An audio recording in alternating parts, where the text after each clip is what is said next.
I would like to call to order Town of Fraser Board of Trustees meeting at 6:01 p.m. Can I have a roll call, please?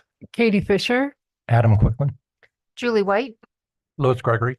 Katie Souls. And Brian Cirkvanek. Could I have an approval of the agenda with one modification? We are going to remove Part G, acquisition of materials and site preparation for Phase 1 of St. Louis Landing. Yeah, they kind of came to us at the 11th hour and asked for a change, and it's too soon. We can't make that big of a change on the agenda. Okay. Cool. So we'll have to table that for next time. So moved with that change. Second. Any further discussion? All in favor? Aye. Aye. Any opposed?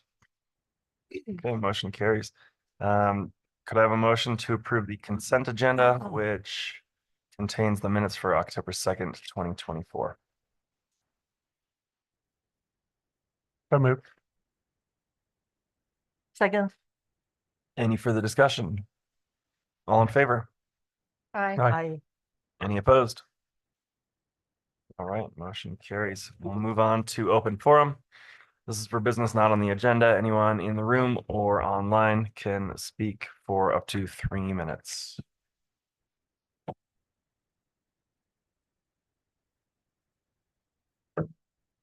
Seeing no takers, we'll keep moving. Public hearing and possible action. This is a public hearing, so we need to open a public hearing. Is there a motion to open public hearing? I'll move to open the public hearing regarding the downtown development plan of development. A second. Any further discussion? All in favor? Aye. Any opposed? Okay. Sarah Catanzaro, you have the floor. Thank you. I'm going to start with my apologies for misspelling Mayor Cirkvanek's name on the staff briefing, which I also will apologize. It mistakenly was not included in the packet. So I have printed that out for your review, and we will go through it as part of the presentation.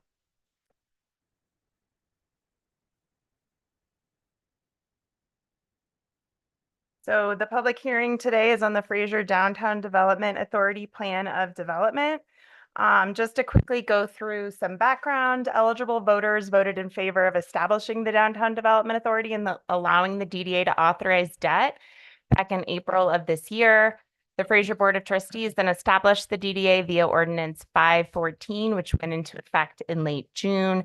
Since that time, the DDA board has held numerous meetings, generally bi-weekly, to work through initial formation actions, policies, and documents. They've established their bylaws. They've engaged in kind of just a general orientation and discussions around DDAs, tax increment financing, the role of the DDA board in the plan of development. They've established regular meeting times, elected officers, approved an IGA with the town of Fraser, and then worked with Ayers Associate to craft the plan of development, as well as a work plan. So that plan of development was included in the packet.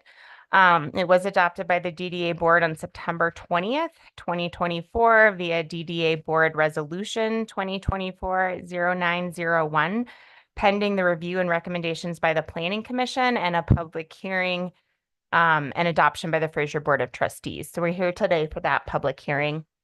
The Fraser DDA board does include 11 members, one of which is trustee Katie Souls. They are charged with implementing the plan of development and facilitating the development and redevelopment of the downtown Fraser area. This shows you the DDA boundary. It includes all properties that are zoned as part of the Riverwalk, including the Clayton Court area that we are looking to develop as a main street for Fraser.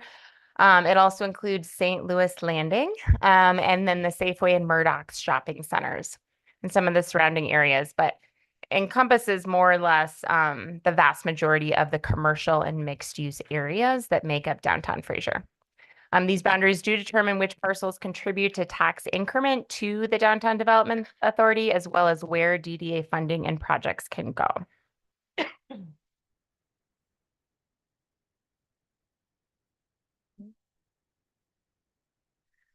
So again, the plan of development is really the foundational document for a downtown development authority. Statute dictates that any projects undertaken by the Downtown Development Authority must be included in the plan of development. The plan must be approved by the Board of Trustees before any tax increment revenues are collected or projects are funded by the Downtown Development Authority. So they really need this document in place and to be adopted before they can move forward with anything else. Once this document is approved, that also allows us to start our tax increment financing clock, which allows them to collect the tax increment revenues. So if we do adopt this before the end of this year, that does allow us to notify the assessor, and the DDA would receive tax increment financing from this year on new development. And that's at about 65,000 is the estimated amount that they would receive in 2025 from property taxes this year. A lot of that is from the Kozlik on Main building as the main kind of new redevelopment. And then there was a couple parcels that had been rezoned or different things that had happened that had brought about that increment. The Planning Commission did review the plan of development on September 25th. They did recommend adoption of the plan without any recommendations for changes. So it was a pretty positive conversation around the plan. A couple different questions that were raised really had to do with more detailed policies around investment, specifically of tax increment financing, things like that. This plan of development is meant to be an overarching document. It's meant to survive the 30 years or more lifespan of the DDA. So it's really meant to be an overarching kind of vision document. You want it to be broad enough that it can encompass things that we might not immediately have on our plate now, but may, rise to the occasion 20 years from now. But does set out the guiding principles and goals for what could be included. The public notification for today's public hearing on the plan is included in the packet, and that was published. And so the town did work with Ayers Consulting to bring about this plan. It was about a 2-week intensive process. But I do want to emphasize that in addition to those 2 weeks, there was multiple conversations and meeting with Ayers before they arrived here to talk about the Fraser's vision for the DDA. They did build off of previous documents such as the 2017 Fraser Downtown Strategic Plan. The DDA board did discuss the vision for the DDA, and all that information was shared with Ayers. So while we were able to do it in that consolidated time period, I don't want people to think this was hastily thrown together without thought or intention. There was very much intention that went into it. We really looked for guiding strategies and goals that would see downtown Fraser as a vibrant and creative community that embraces its unique character and funky spirit and celebrates individuality, a place where community and commerce thrive and local businesses are supported, where culture and community are preserved and celebrated, where we seek to enhance the overall quality of life for its residents and to contribute to the town's long-term social, environmental, and fiscal sustainability. While Ayers was here, they had multiple conversations with various stakeholders. We tried to get the word out through various platforms that if people were interested in talking with Ayers while they were here and contributing to this plan, and then really tried to make them available. So there was an initial stakeholder kickoff meeting when they first got here. They met with a lot of different business owners, developers, elected officials, both the Board of Trustees and the Planning Commission, DDA board members. And then they were also hanging out in the local breweries in the evenings. And there was just kind of a public invitation to people to stop by then and ask questions or provide input. So I think they made a really good use of their 2.5 days that they were here in Fraser. They kind of came with a template that they were working with based off of those initial conversations and kind of guiding documents that had been provided to them. And then really just kind of modified and tweaked content based on those conversations while they were here and the edits that we asked them to make where the vision maybe wasn't quite aligning. So what we came up with for some different bucket areas that are featured as the 5 core strategies within the plan. It outlines downtown Fraser as a place where business, spirit, and creativity are intertwined, where mountain dreams are within our means, where the river flows through nature's heart, where every journey is connected, and where the soul of Fraser thrives. And so those are the different areas, really looking to support the local economy, local businesses. There was a lot of focus on small business and entrepreneurship and how to cultivate and encourage that. Housing was a prominent, and not just housing, but just affordability and access to residents in general, and creating this as a place where people can live and have a family and kind of create a life here. Encouraging development that's sustainable and engaging with the natural environment, kind of enhancing the natural beauty of Fraser and the reasons that people come here to recreate and partake in the outdoors, as well as in the arts. A focus on multimodal transportation options, implementing streets that are connected and walkable, optimizing parking solutions, improving stormwater and drainage infrastructure.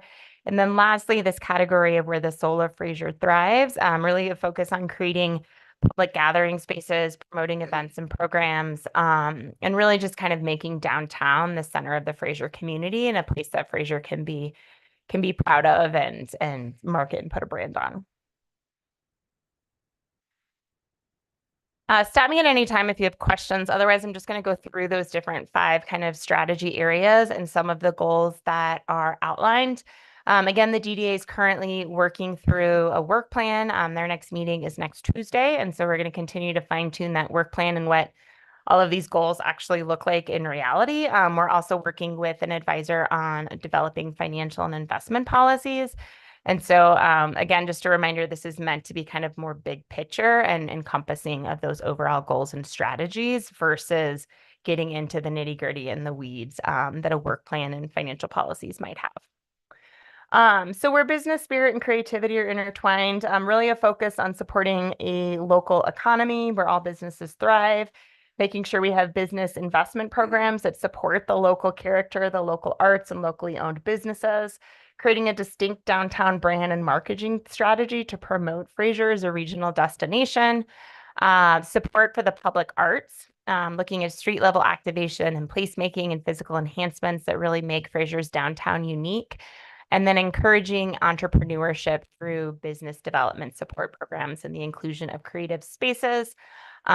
These could be, co-working, incubator, maker spaces, shared retail opportunities, and anything else that might fit that general kind of bucket of supporting entrepreneurship and business creativity. Where mountain dreams are within our means, promoting affordable, attainable, and workforce housing options and development projects. So really looking at not just like the town project of St. Louis Landing that's obviously included within the boundaries, but also encouraging developers who are taking on these different mixed use projects to include affordable housing as part of their product mix, attracting and partnering with private developers and local owners to promote investment, reinvestment, redevelopment, and new development, seeking opportunities to develop underutilized properties and collaborating with property owners on strategic acquisitions, infrastructure investments, or other methods, and encouraging and supporting land use codes that provide for flexibility, mixed use, and fun developments. Ensure land use codes and plans allow for creative and unique development projects that promote sustainability and engagement with the natural environment. So this is part of the bucket of where the river flows through nature's heart and really trying to capitalize on outdoor recreation and just the natural beauty of Fraser.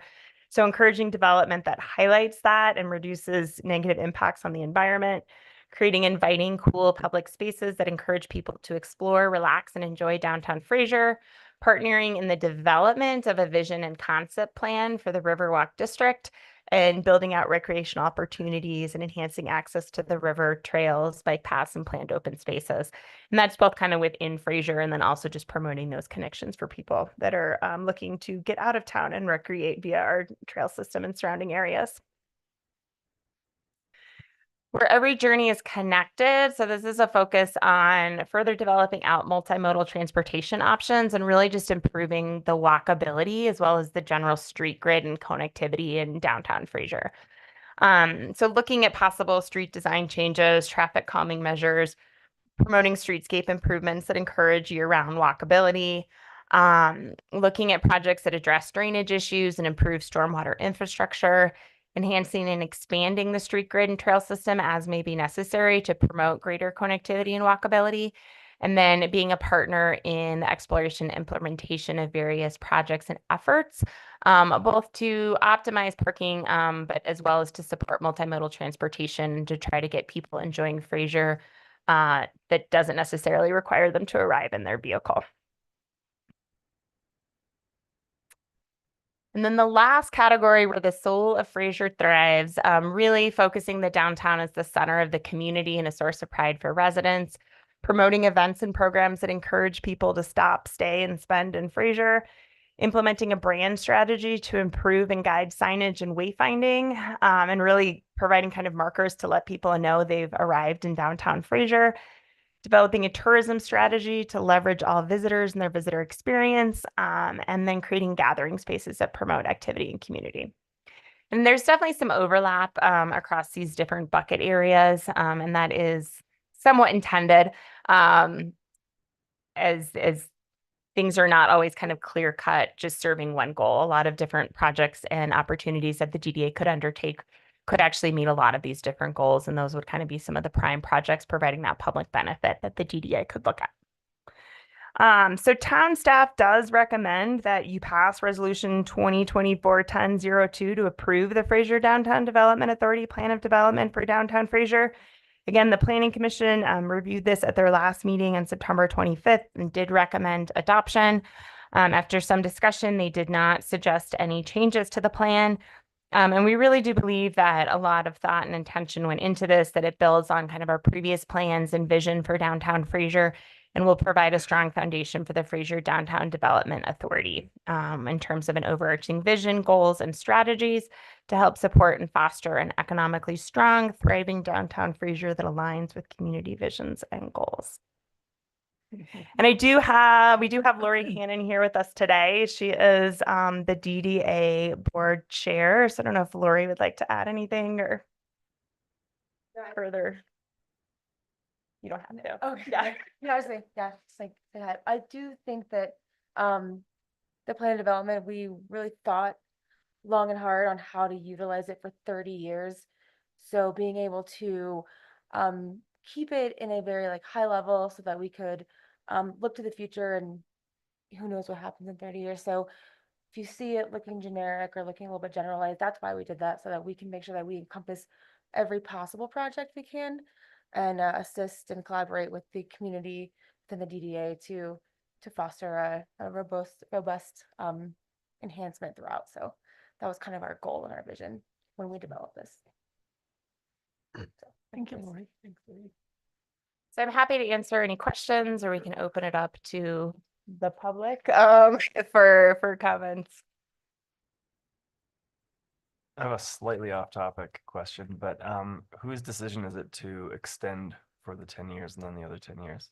Is it the DDA or does it go to a vote? Or how does that work? That is a good question. I do not believe it goes to the electors. I'm fairly certain, although I can look at this and verify, that the Board of Trustees, that's something that you would approve.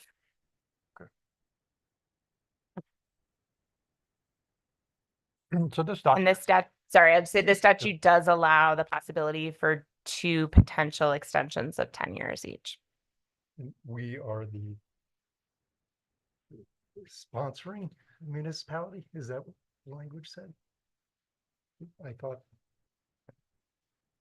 Is that, I mean, yeah, I mean, that they're part of our town budget, and you continue to appoint their board members and approve their budget each year. So they are considered a quasi-governmental entity that, in that regard, we're the you sponsoring ultimately kind of retain control in those ways. Board approves projects also, don't they? The Budget statute projects. requires that they approve the budget, which would fund the projects. And the DDA would present kind of some of their work plans and overarching goals. We've talked about the request to have at least kind of like quarterly updates to the board on what they're doing, and they're more than in agreement with that. So And those rules and regs will be developed here in the next 6 months. Or sooner, because those all need to be dialed in. But according to statute, a lot of it. yeah, so they will be presenting their budget on November 6th. Given that they've just assuming this gets adopted a plan of development and have just started working through a work plan and, we're still developing financial policies and things like that. It's hard to know exactly what they might be looking to spend every dollar on next year. But we will present as specific of a budget as possible in terms of kind of the possibilities of where those dollars may be going next year. So overall, I think, yeah, great document for a vision document. I was really happy to see the implementation portion where it did talk about DDA staff and that you're a loaner and those kind of things. I'm the work plan. I'm thinking it's a strategic plan or So it more outlines the actual action steps for these different goals and what that looks like. I could pull it up if that would be helpful, but it talks about certain things like developing, like one of the priorities would be developing a marketing strategy. So what is our criteria? social media presence or- look like? What do we post about? One of the first things that they've actually already started engaging on is developing a financial and investment policy. So how do we determine exactly where that TIF money is spent? Like, it has to be a project that aligns with this plan of development, but if a developer is wanting to keep their property increment tax that would otherwise go to the DDA, well, what are the criteria that the DDA uses to evaluate whether or not they would do that and what amount they would do? The Troy Bernberg from Northland Securities, who was involved with the board as we were moving through the process of forming the DDA and going through the election. He's the one helping to draft that policy. And he is very big on, you would never give a developer just cash up front, right? They have to have first certain performance measures and things that have to take place in order for them to then get that increment going towards them. And you would never give them 100% of that increment. The DDA needs to keep some of that money for operational expenses and other projects. But for example, if a developer that's developing along the Riverwalk wants to provide public enhancements along the river, that are not part of his private project, I think that could be a great example of where they might spend, give back some of that increment to that developer to make those enhancements happen. So those are the type of policies that are currently being developed. framework. Yep. Okay. Yeah. Does that come before the board or is this really our last vote on the actions of the DDA? Officially, I don't think it has to, but I'm sure they would be happy to share it with you. I mean, some of the things I'm curious about are if they're going to develop benchmarks for their own growth. I'm thinking like you specifically are a loaner, and at some point they'll want to wean off of that. And Right. what kind of benchmarks are there? And it doesn't have to be hard dollars. It might be just achieving something. Like, one of the items in the work plan is just kind of tracking staff time and resources and kind of revisiting that IGA with the town on an annual basis. But at some point, recognizing when it's time and they have enough funding to actually hire their own staff person to run the DDA when they have a little bit more to do and more money to play with and can support that. Yeah, in Yeah. due time. Okay. Yep. I just wanted this document, it's sort of a living, breathing document. Is it going to be reviewed periodically and updated, or is it, this is final and? Yeah, I would not consider this a living, breathing document. The idea is that you adopt this and hope that it lasts for a good amount of time, if not the full duration. If you want to amend this document, it does have to go through the same public process that this initial document went through.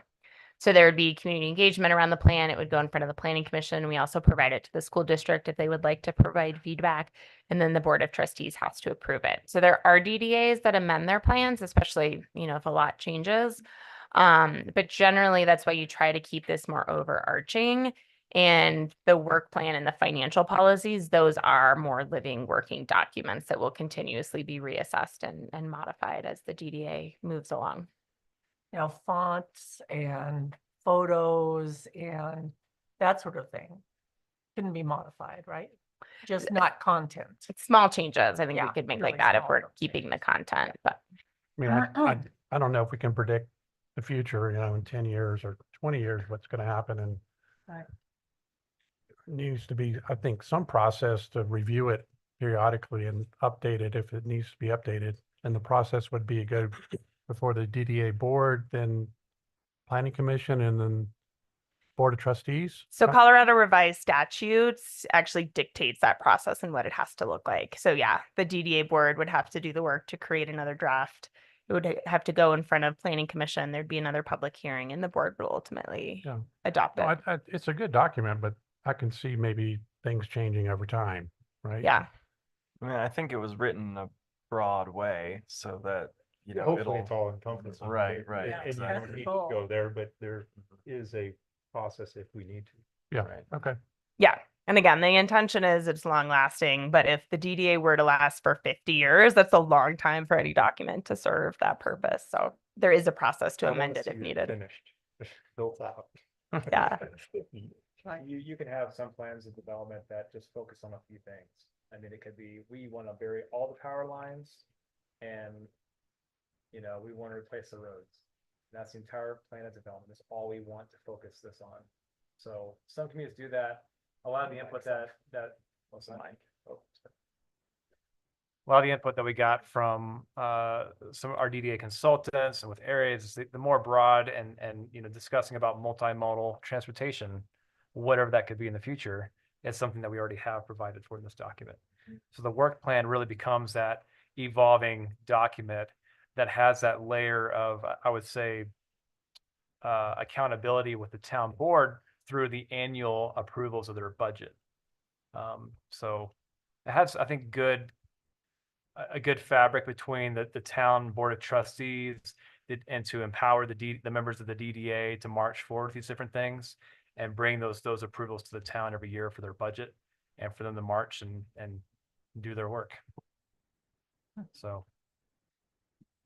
I mean, as an example, which I hesitate to bring up because don't ask me too many questions because I haven't followed it that closely, but I know Denver's DDA is actually Union Station. So when they did the revitalization of Union Station some years back, they formed a downtown development authority. You know, they got the tax increment financing. I believe they also had a sales tax increment or a mill levy.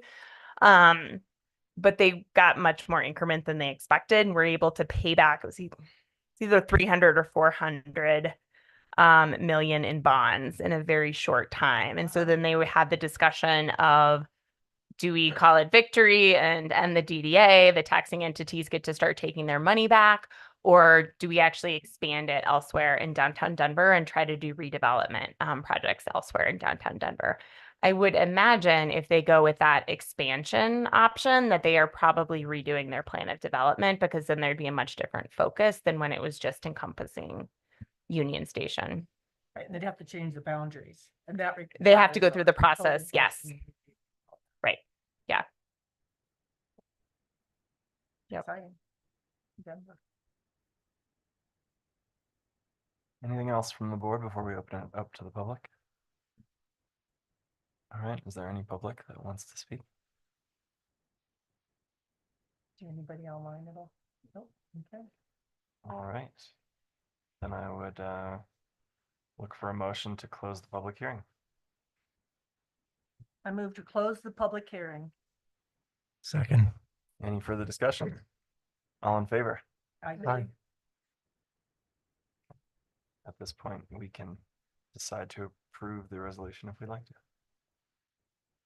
I don't feel like I should make that motion. 'Cause I'm on the board. I'm biased.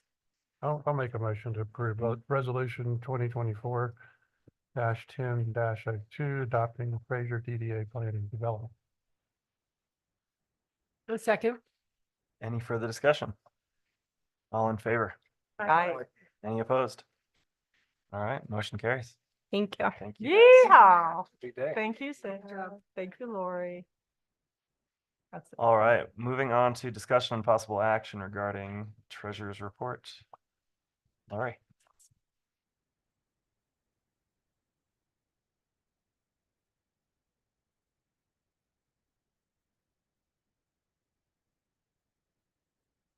Good evening, everybody.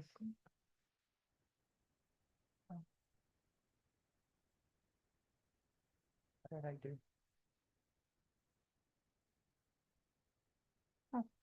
Caitlin, you might have to click on the screen to make sure that she's got, It's not. try it now, Lori. There we go. Look at that. Excellent. So your overview, again, the statement of funds, sales tax revenue and the short-term tax revenue. The general fund reserves are holding pretty good. Over there October, so we're maintaining pretty level amounts even as projects are getting done. The electric line over by the Lions Pond is buried now and cleanup is complete. So preparations are underway to get ready for winter. Oh, I did want to mention Public Works did finish the crack sealing that they did all around the town streets, and the milling and overlay has been completed and striped, so they're pretty happy with that.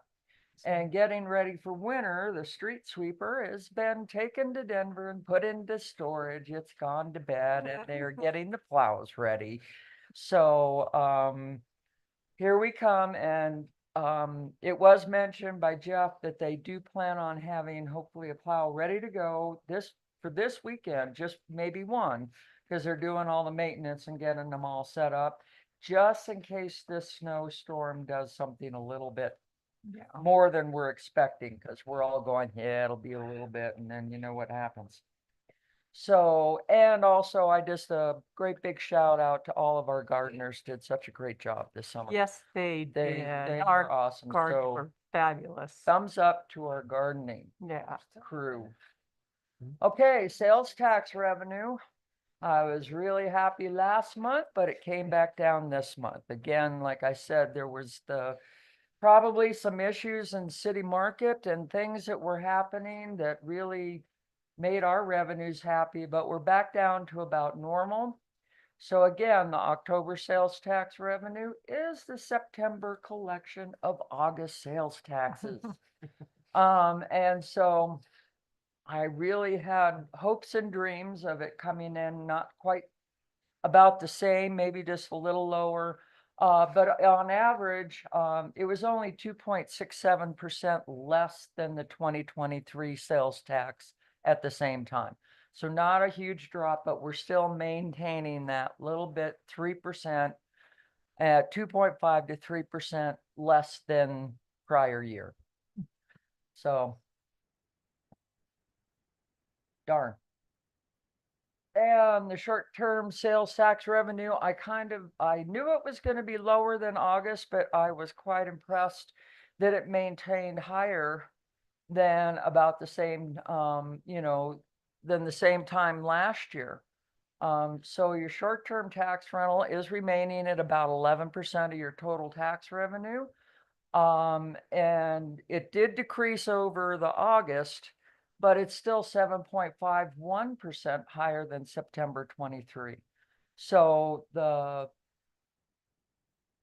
short-term sales tax, short-term rentals, there we go, are performing, I think it's been great performance overall. They maintain, and it's very steady traffic.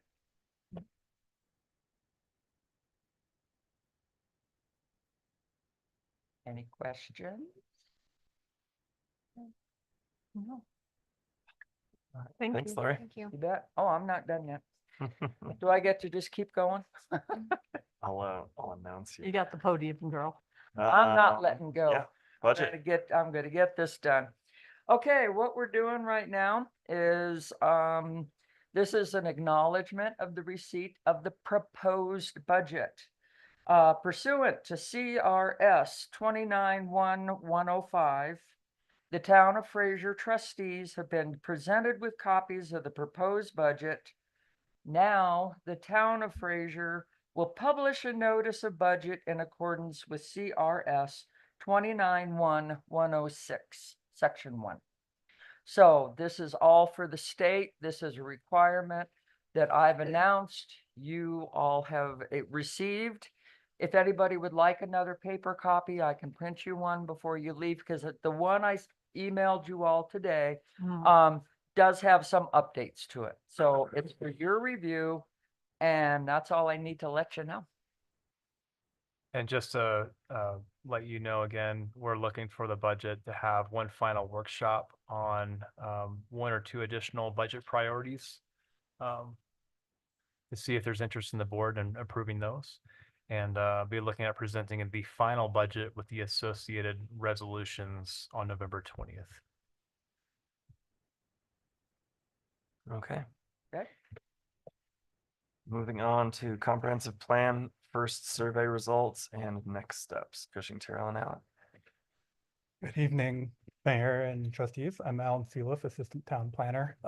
Tonight, Nora Bland with Cushing Terrell will be presenting the initial results of the existing conditions analysis, the first phase of the community engagement process, and then outlining some next steps. She'll be presenting virtually, so we've got her on Zoom tonight.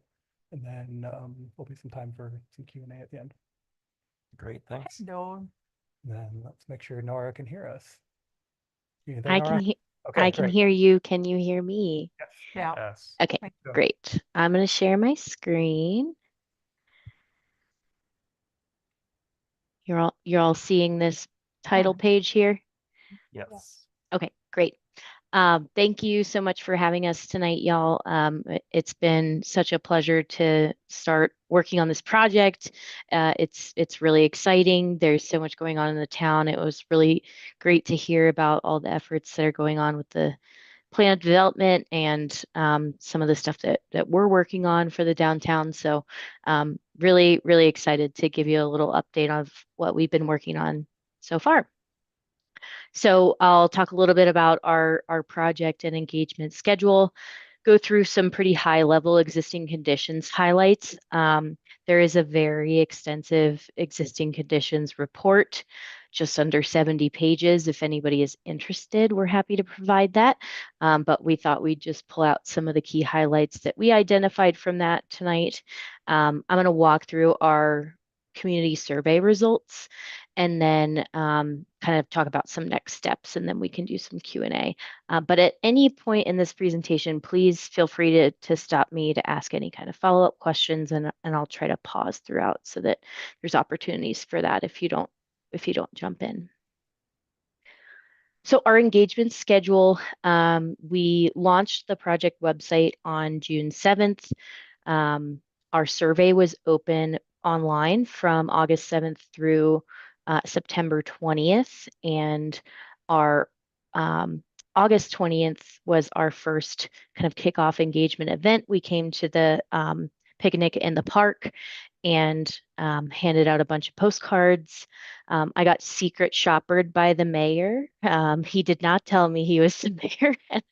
I didn't recognize him, but he let me give a whole spiel about why he should get involved in the comprehensive plan before his friends actually let me know. Like, yep, he's the mayor right there. So, but that was really fun. We had a lot of great conversations with community members at that event. And then October 16th tonight and the 23rd, we're doing updates to y'all and then the Planning Commission. We're going to start some stakeholder interviews, which are really important. I'll go into what that looks like a little bit later. That'll be this month and next month, potentially bleeding a little bit into December. We're looking to do an open house, kind of our big first event where we're inviting the community to come to us.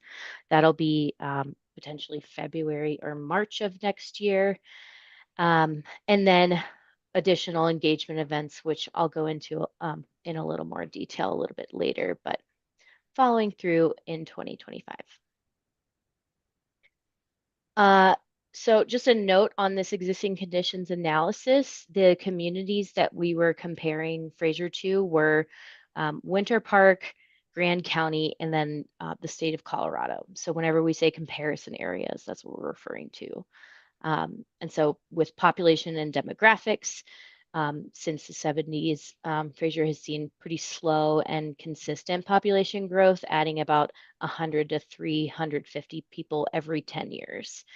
And then Fraser has really seen a higher share of newborn and young children, as well as younger adults ages 25 to 34, and then middle-aged seniors ages 65 to 74 than those comparison areas.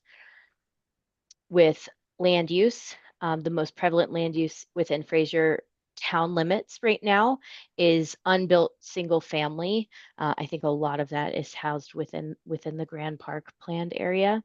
So it really has the potential to multiply the single family residential footprint by about 7 times at full build out.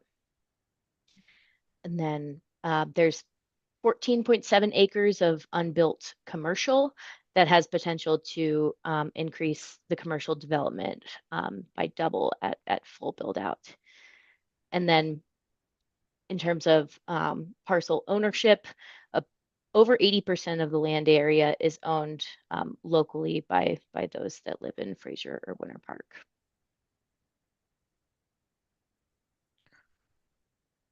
When it comes to land use in the downtown, and we're working with your DDA boundary when we refer to downtown.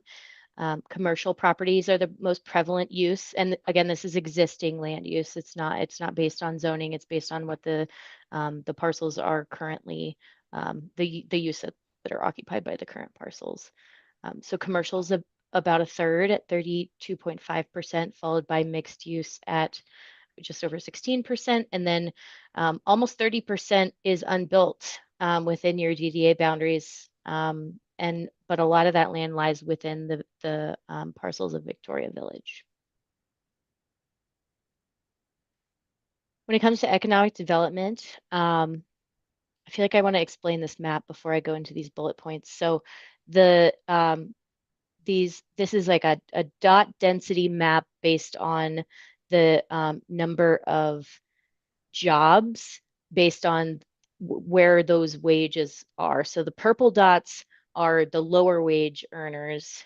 Light purple is the bottom 50%, dark purple is the bottom 25%, and then the green dots are the higher age earners, and the darker green is the top 25%, lighter green is the top 50%. And so obviously this giant purple circle here is the resort.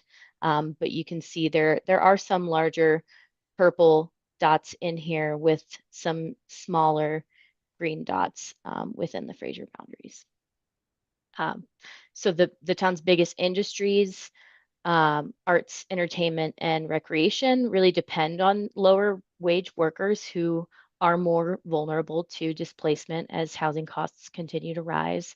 The number of workers younger than 30 has grown significantly, now making up over a third of the workforce at 35%. The number of residents who both live and work in town has risen substantially, currently at 783 people, that's not an insignificant number for your population.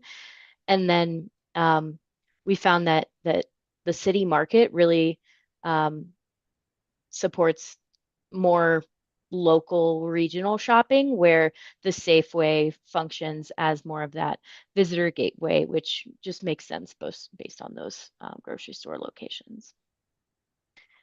For housing, there's increasing the increasing interest in vacation homes has really exacerbated the affordability problems for year-round residents. And then while residential permitting picked up substantially in 2021 and 2020.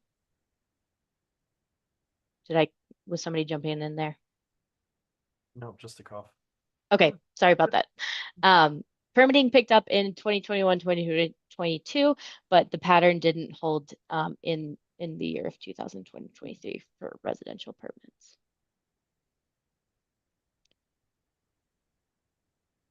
Sustainability and natural resources. The town is really appears to be complying or striving to comply with some of the newer recommendations from the state of Colorado for sustainability. And then this is nothing new to you all. The geography and natural resources are unique and really differentiates Fraser from other places. Water supply and storage appear to be well maintained or well managed and in line with development. And there's adequate infrastructure services and facilities in town, given the town's small size and at times harsh weather conditions. For parks, recreation, open space, and trails, again, nothing new. So many great recreational opportunities. And then Cousins Ranch open space is such an amenity for the community, offering a variety of serving a variety of recreational needs. And then for transportation and mobility, there is a need for more enhanced multimodal integration that fills some of the gaps in the trail network, and creates some better crossings for US 40. US 40 being the primary mobility corridor for residents and visitors makes the local and regional traffic more susceptible to congestion, disruptions, and higher vehicle speeds in inappropriate areas. And as you all know, the Fraser Valley Parkway is still a priority to look into, but there are some challenges associated with right-of-way acquisition. Okay, that's our kind of highlights of existing conditions. I'm going to pause there for a moment to see if anybody has questions or comments.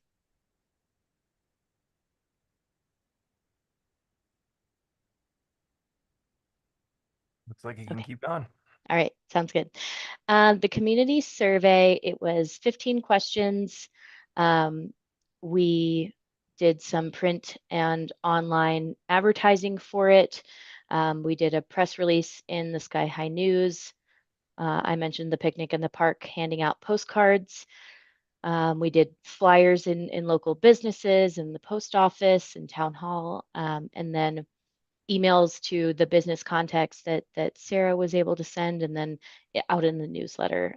And resulting is that we got 180 responses. And then I'm just going to walk through these results again.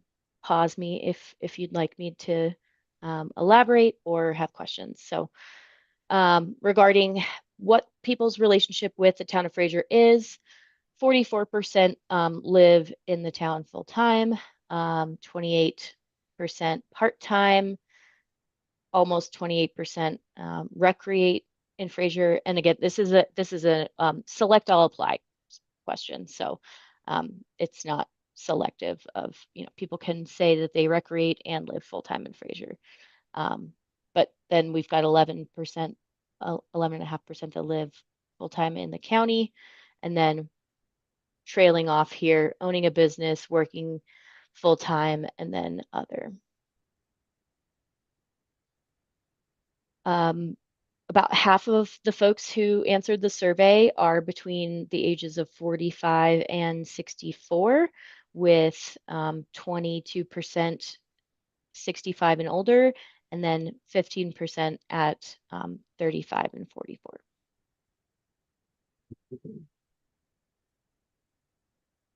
Why folks choose to live and work and play in Fraser. The number one answer here at almost 50% was community character, followed by 20% at outdoor recreation, then location, family and values, cost, other, and then trailing off from there. The most important topics that people think that we should, or respondents think that we should focus on with this comprehensive plan. Number one at 68% was preservation of natural resources, followed by growth management, housing, quality of life, economic development, transportation and mobility, improving and maintaining infrastructure, sustainability, other, and then providing services. So when in Fraser, what specific establishment do you visit most often for the following spending categories, whether the establishment is located in Fraser or not? I realized as I was going over these slides earlier that we forgot to mention the actual establishment, so I've got them written down here. For groceries, the number one answer was Safeway. For home and garden and hardware, it was Ace. For dinner away from home, it was Azteca, followed by Randy's. For coffee, it was Sharky's, closely followed by Rocky Mountain. For bar tavern, it was the Distillery, followed by Fisher's and Camber. And then for sporting goods or outdoor recreation gear, it was Icebox, followed by Murdoch's. For what type of new store, establishment, or restaurant folks would like to see in Fraser, food or drink was pretty overwhelmingly high on that list, followed by retail, grocery, local, entertainment, and then trailing off from there. This question was really specifically focused for downtown Fraser, so that this data could be used by the work that Eris was doing for the DDA. So what areas people would like to focus on for development in downtown Fraser? Number one was enhancing the Fraser River Trail and green spaces, followed by retail and restaurant options, small business support, developing the main street, streetscapes and placemaking, events and downtown activities, improved connectivity and traffic flow, infrastructure improvements, housing, mobility, parking, and multimodal transportation, economic center, public gathering spaces, and then kind of trailing off from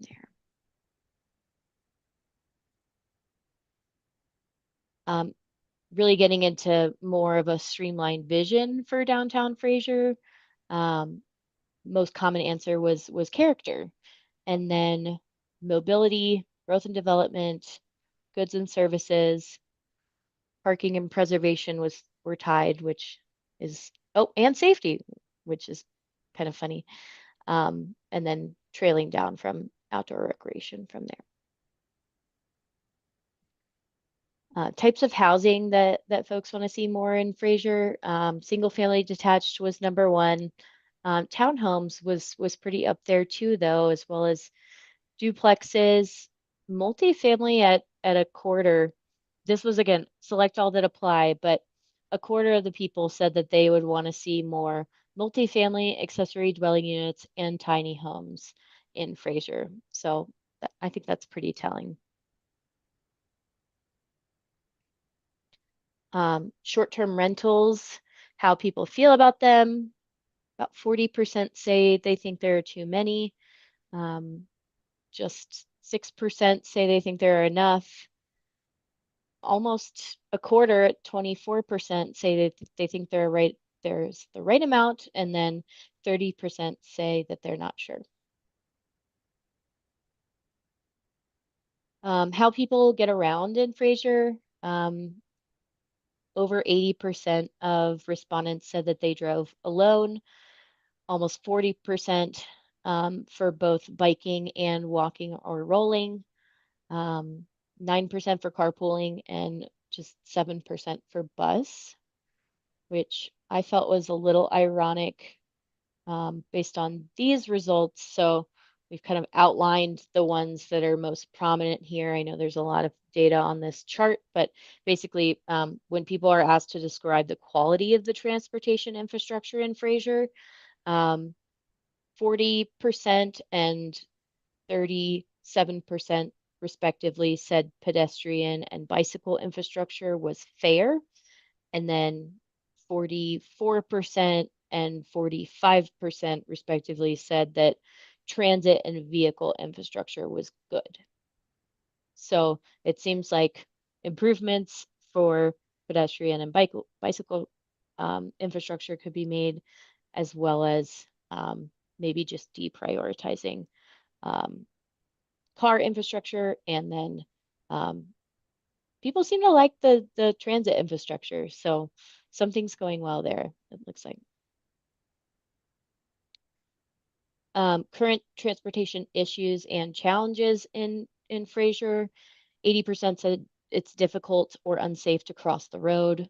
60% difficult or unsafe to walk, bike, or roll along particular streets, 47% difficult or unsafe to drive, 46% parking issue, and then 30% hard to access trails. Concerns about the future of Fraser. This was an open-ended question, so we've categorized them, but about 48% were around growth or development, 13% housing, and then kind of trailing off from there, community character, preservation, cost, jobs or economy, no issues or traffic. Opportunities, again, growth and development at over a quarter at 26.5%, community character at almost 19%, natural resources, outdoor recreation, housing, jobs, economy, mobility, transit, entertainment, events, goods and services. So kind of our general key takeaways that we've formed from these survey results is that preservation of natural resources is really one of the most important topics for this comprehensive plan for survey respondents. The respondents see that growth and development, it's both a concern and an opportunity for the future of Fraser. Community character is a major reason why respondents live, work, and play in Fraser, and think it should be a consideration when looking at downtown Fraser and the DDA. A majority of respondents think it's difficult or unsafe to cross the road and walk, bike, or roll along certain streets. And then in general, outdoor recreation was a common theme throughout to respondents, and more specifically enhancing the river trail through downtown. I'm gonna pause there if there are any questions, thoughts. I have a couple of thoughts that just come to mind. I'll bring up really quick, not necessarily with your plan. This is awesome. But the talking about housing and single family and smaller homes being a priority. Today, they craned in a really cool little single family, bigger than a tiny home, but not much, right there across the tracks on Railroad and Byers Ave in the backyard. They had put a foundation back there.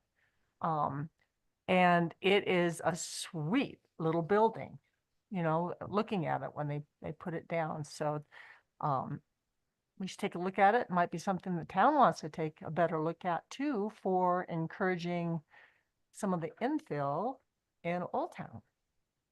Katie, is that an ADU or is that a single family house on a lot? It's a little single family. It's not attached.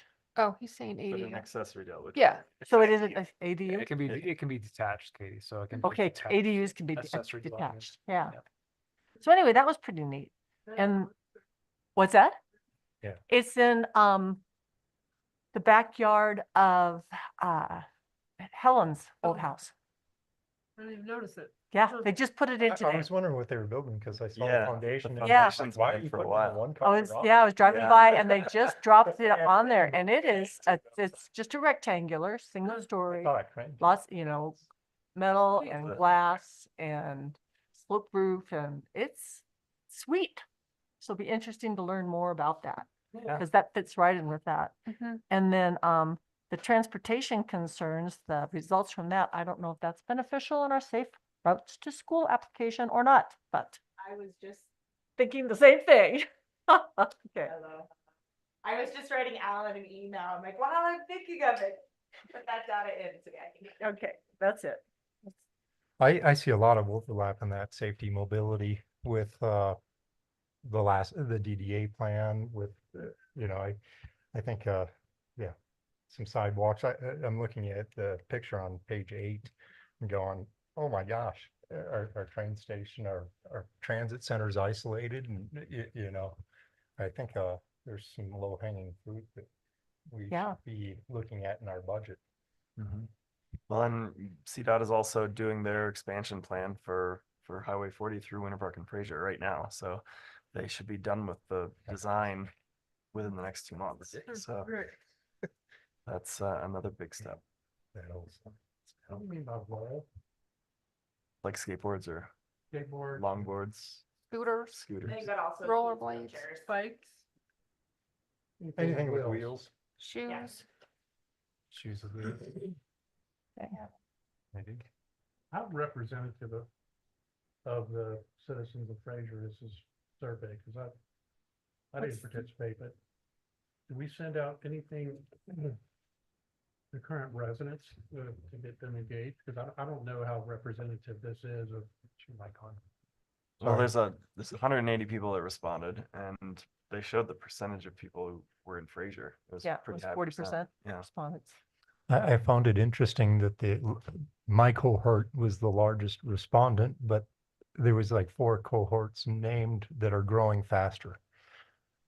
So Mhm. I thought that was just an interesting dynamic that my age group gave the most input, but it's not the age group that's growing. The older age group is growing, the younger age group is Yeah. growing. but- Well, the younger, they don't have any time. Other than, just, working What are 3 you jobs saying? and We're all sitting surviving. on our hands? Yeah, right. The house, During your you know? 50s? Yeah. It's all No, but only older people can afford to live here now. Well, they're saying that the younger ages are growing in size. Hmm. So They said a lot of babies, so. which is exciting. It's really Baby, timely yeah. with our DDA and where the DDA is at now too for budgeting and seeing where our plans are gonna go. it's great. Yeah. It's also, I think, important to keep in mind that the discussions around childcare and supporting childcare sustainably. I think those conversations are coming, especially once we see the results of the county's ballot initiative Yeah. for the lodging tax to be appropriated for things like childcare. Yeah. Lots of Western Slope communities, they have to subsidize that to provide that as a service. And we've known people who've come here to the valley, they got their housing, they couldn't find childcare, and they had to move on. So To add to that, I saw today at the cast, I think it's today at the cast meeting, there was a pilot study presentation being done. I would like to see if we could get a copy of that. Because I mean, I think some of those need-based things might be appropriate. And I was kind of off-put when the grandkids said, we will not change our rates, but we want to be a line item. So I don't know. I'd like to educate ourselves a little bit more on some other opportunities and maybe there's room for everybody to move a little bit and make things work rather than being, one of my concerns is that we make a line item and we're dependent on Safeway, which is sales tax. And if sales tax goes down, what happens to preschool? Right. So I'm very curious on that needs-based pilot study, just to see, maybe we want to be a part of it. I don't know. Right. And Peggy is at the cast meeting right Is now. she? so Okay, cool, she'll be cool, able to report excellent. back. Glad to hear that. I'll also say that recent discussions that I've had with grandkids, and I attended their last board meeting too to kind of talk to them about just St. Louis Landing. But they are actually working, since we've had these conversations about St. Louis Landing and looking at a new facility that's expensive and trying to figure out how they can make certain things work even now with their existing facilities. They are working with a consultant to look at their fees. And this is just like within the last 3 or 4 months, I Yeah. believe. They've been working with the consultant to actually look at, maybe they can scale the fees based on household They're income. not as rigid as they let out. So they're Okay. finally, I think it's great. I They're, think they're that's a kind of good looking thing. at some Yeah. different options Okay. now, which they weren't looking at, I think, 6 months ago. You got it. Cool. Great. All right. Why don't you keep going? Yeah, thank you. Sounds good. No, great discussion. This is- Okay. So really, we're just looking forward now, opportunities for engagement to come. We've got some stakeholder interviews with various stakeholders identified for the following topics: downtown development and housing, land development and PDDs, parks, recreation, open space and trails, transportation and mobility, community needs and quality of life, services and infrastructure, sustainability and resiliency, and then arts, culture, and history. And then we will be having a couple of open houses in the future. So I think looking in that potentially February and March for the first big open house, and then others to follow as this plan continues to develop. Um, we I can't reiterate how excited we are about downtown design concept planning. It's a really big part of why we were super excited about this plan. Regardless, we're also excited about working with Fraser and the community members there. But we are a design firm, so we've got some fun ideas that we'd like to share in an initial first draft next month with town staff, and then hopefully sharing with the DDA board in December. And then again, our big deadline here is to have a kind of concept plan for our first big open house with the community so that they have something to react to. Because we've obviously heard through community engagement that the downtown is a focus, and that we want more activity, we want more development there. And so we're incorporating all of that into our initial concept plans that we're excited to share in the future. Looking to have some draft recommendations in January so that again we can work through those with staff and make sure that they are polished to a point where we're ready to share them with the community at our first open house. Um, and then yeah, open house potential February or March. That's it. I guess I probably just stopped too early for questions and discussion, but anything else that the board wants to chat about? I think we're pretty excited about this as Yeah, the it is exciting. previous discussion showed. It's great timing. Yeah. for Yeah. Ken. Mhm. It's really Such good an time. awesome opportunity for Fraser, and we're just really thrilled to be a part of it, and we thank you for that. And where do you live? Where's your office? I'm in Denver. Okay. I'm constantly threatening to move to the mountains. You can ask my boss Laura. But Okay. I'm up there frequently. I have family that has a place in Granby, so I recreate regularly and take Grand the Canyon. opportunity whenever I'm up there for this project to have fun too. Great. Wonderful. Thank you. Good work. Thanks, Nora. Yeah, thank you. Okay. That's fun. Okay, moving on to resolution 2024-1003 parental leave policy. Sarah.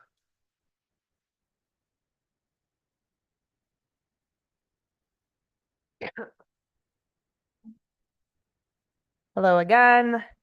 So the matter before the board tonight is consideration of Resolution 2024-1003, adopting the Town of Fraser parental leave policy for town employees. This would become part of the Town of Fraser's comprehensive benefits and leave package. This is definitely an important tool for the Town of Fraser to attract and retain quality staff, and to promote healthy work-life balance and a productive workplace culture. As Nora just shared, the under 30 age group makes up 35% of our local workforce. So a lot of our target employees really are in those kind of childbearing early family years. She also mentioned the higher share of children in the 0 to 5 age range. So in order for the Town of Fraser to continue to be competitive and to become more competitive in attracting and retaining employees, I think this is an important tool. The state demographer, whenever she presents, provides similar statistics around the people who are moving to Colorado, that our workforce is actually shrinking. A lot of people are aging out of the workforce. Fewer people are moving to Colorado than we've seen in recent years, where there really was a population spike in Colorado. But that age group that's continuing to move into the state is kind of that similar 25 to 34 age category. So this policy is seen both as an important retention and attraction tool, as well as just a valuable benefit to provide for employees and their families. Providing paid parental leave allows the employee to care for and bond with a new child without the financial stress and burden of needing to forego a paycheck. Particularly with the high cost of living up here and just different people's financial situations, the option of taking unpaid leave is not always a real viable option for every family. So being considerate of that. And again, just removing that stress. So the proposed leave policy would provide eligible employees up to 8 weeks of paid parental leave so they may care for and bond with a new child. This leave could be taken within the 6-month period immediately following the birth of the employee's child or the placement of a child for adoption or foster care with the employee. In order for an employee to be eligible for this policy, they must have been employed with the town for at least 12 months, have worked an average of 30 hours or more per week, and be a full-time employee. So seasonal or temporary employees or interns would not be eligible. If the employee doesn't meet all of that criteria, we do have a prorated kind of basis that's being proposed so that after 6 months, they could still take that leave and receive a portion of their pay. So what's proposed here, 6 to 7.9 months would be 50% of base pay, 8 to 9.9 months, 65%, 10 to 11.9 months, 80% of base pay. And then those that have been with the town for 12 months or longer would receive 100% of their base pay for the 8 weeks. What's the current policy? The current policy is we don't have one. So well, I'll step back. We don't have something specific to parental leave. We do have an unpaid leave policy for family and medical reasons that allows an employee who's been with the town for at least 12 months to take unpaid leave for up to 12 weeks to care for themselves if they're sick, a family member, and this would also include for new parents. And this policy is for maternal and paternal? Yes. Yeah. Yep. And I reached out to municipalities through the CML listserv to kind of take a poll on what different communities are doing. Everybody that responded, their policies were regardless of sex or gender of the employee. They all tended to have policies, those that responded, between 6 to 12 weeks of paid leave.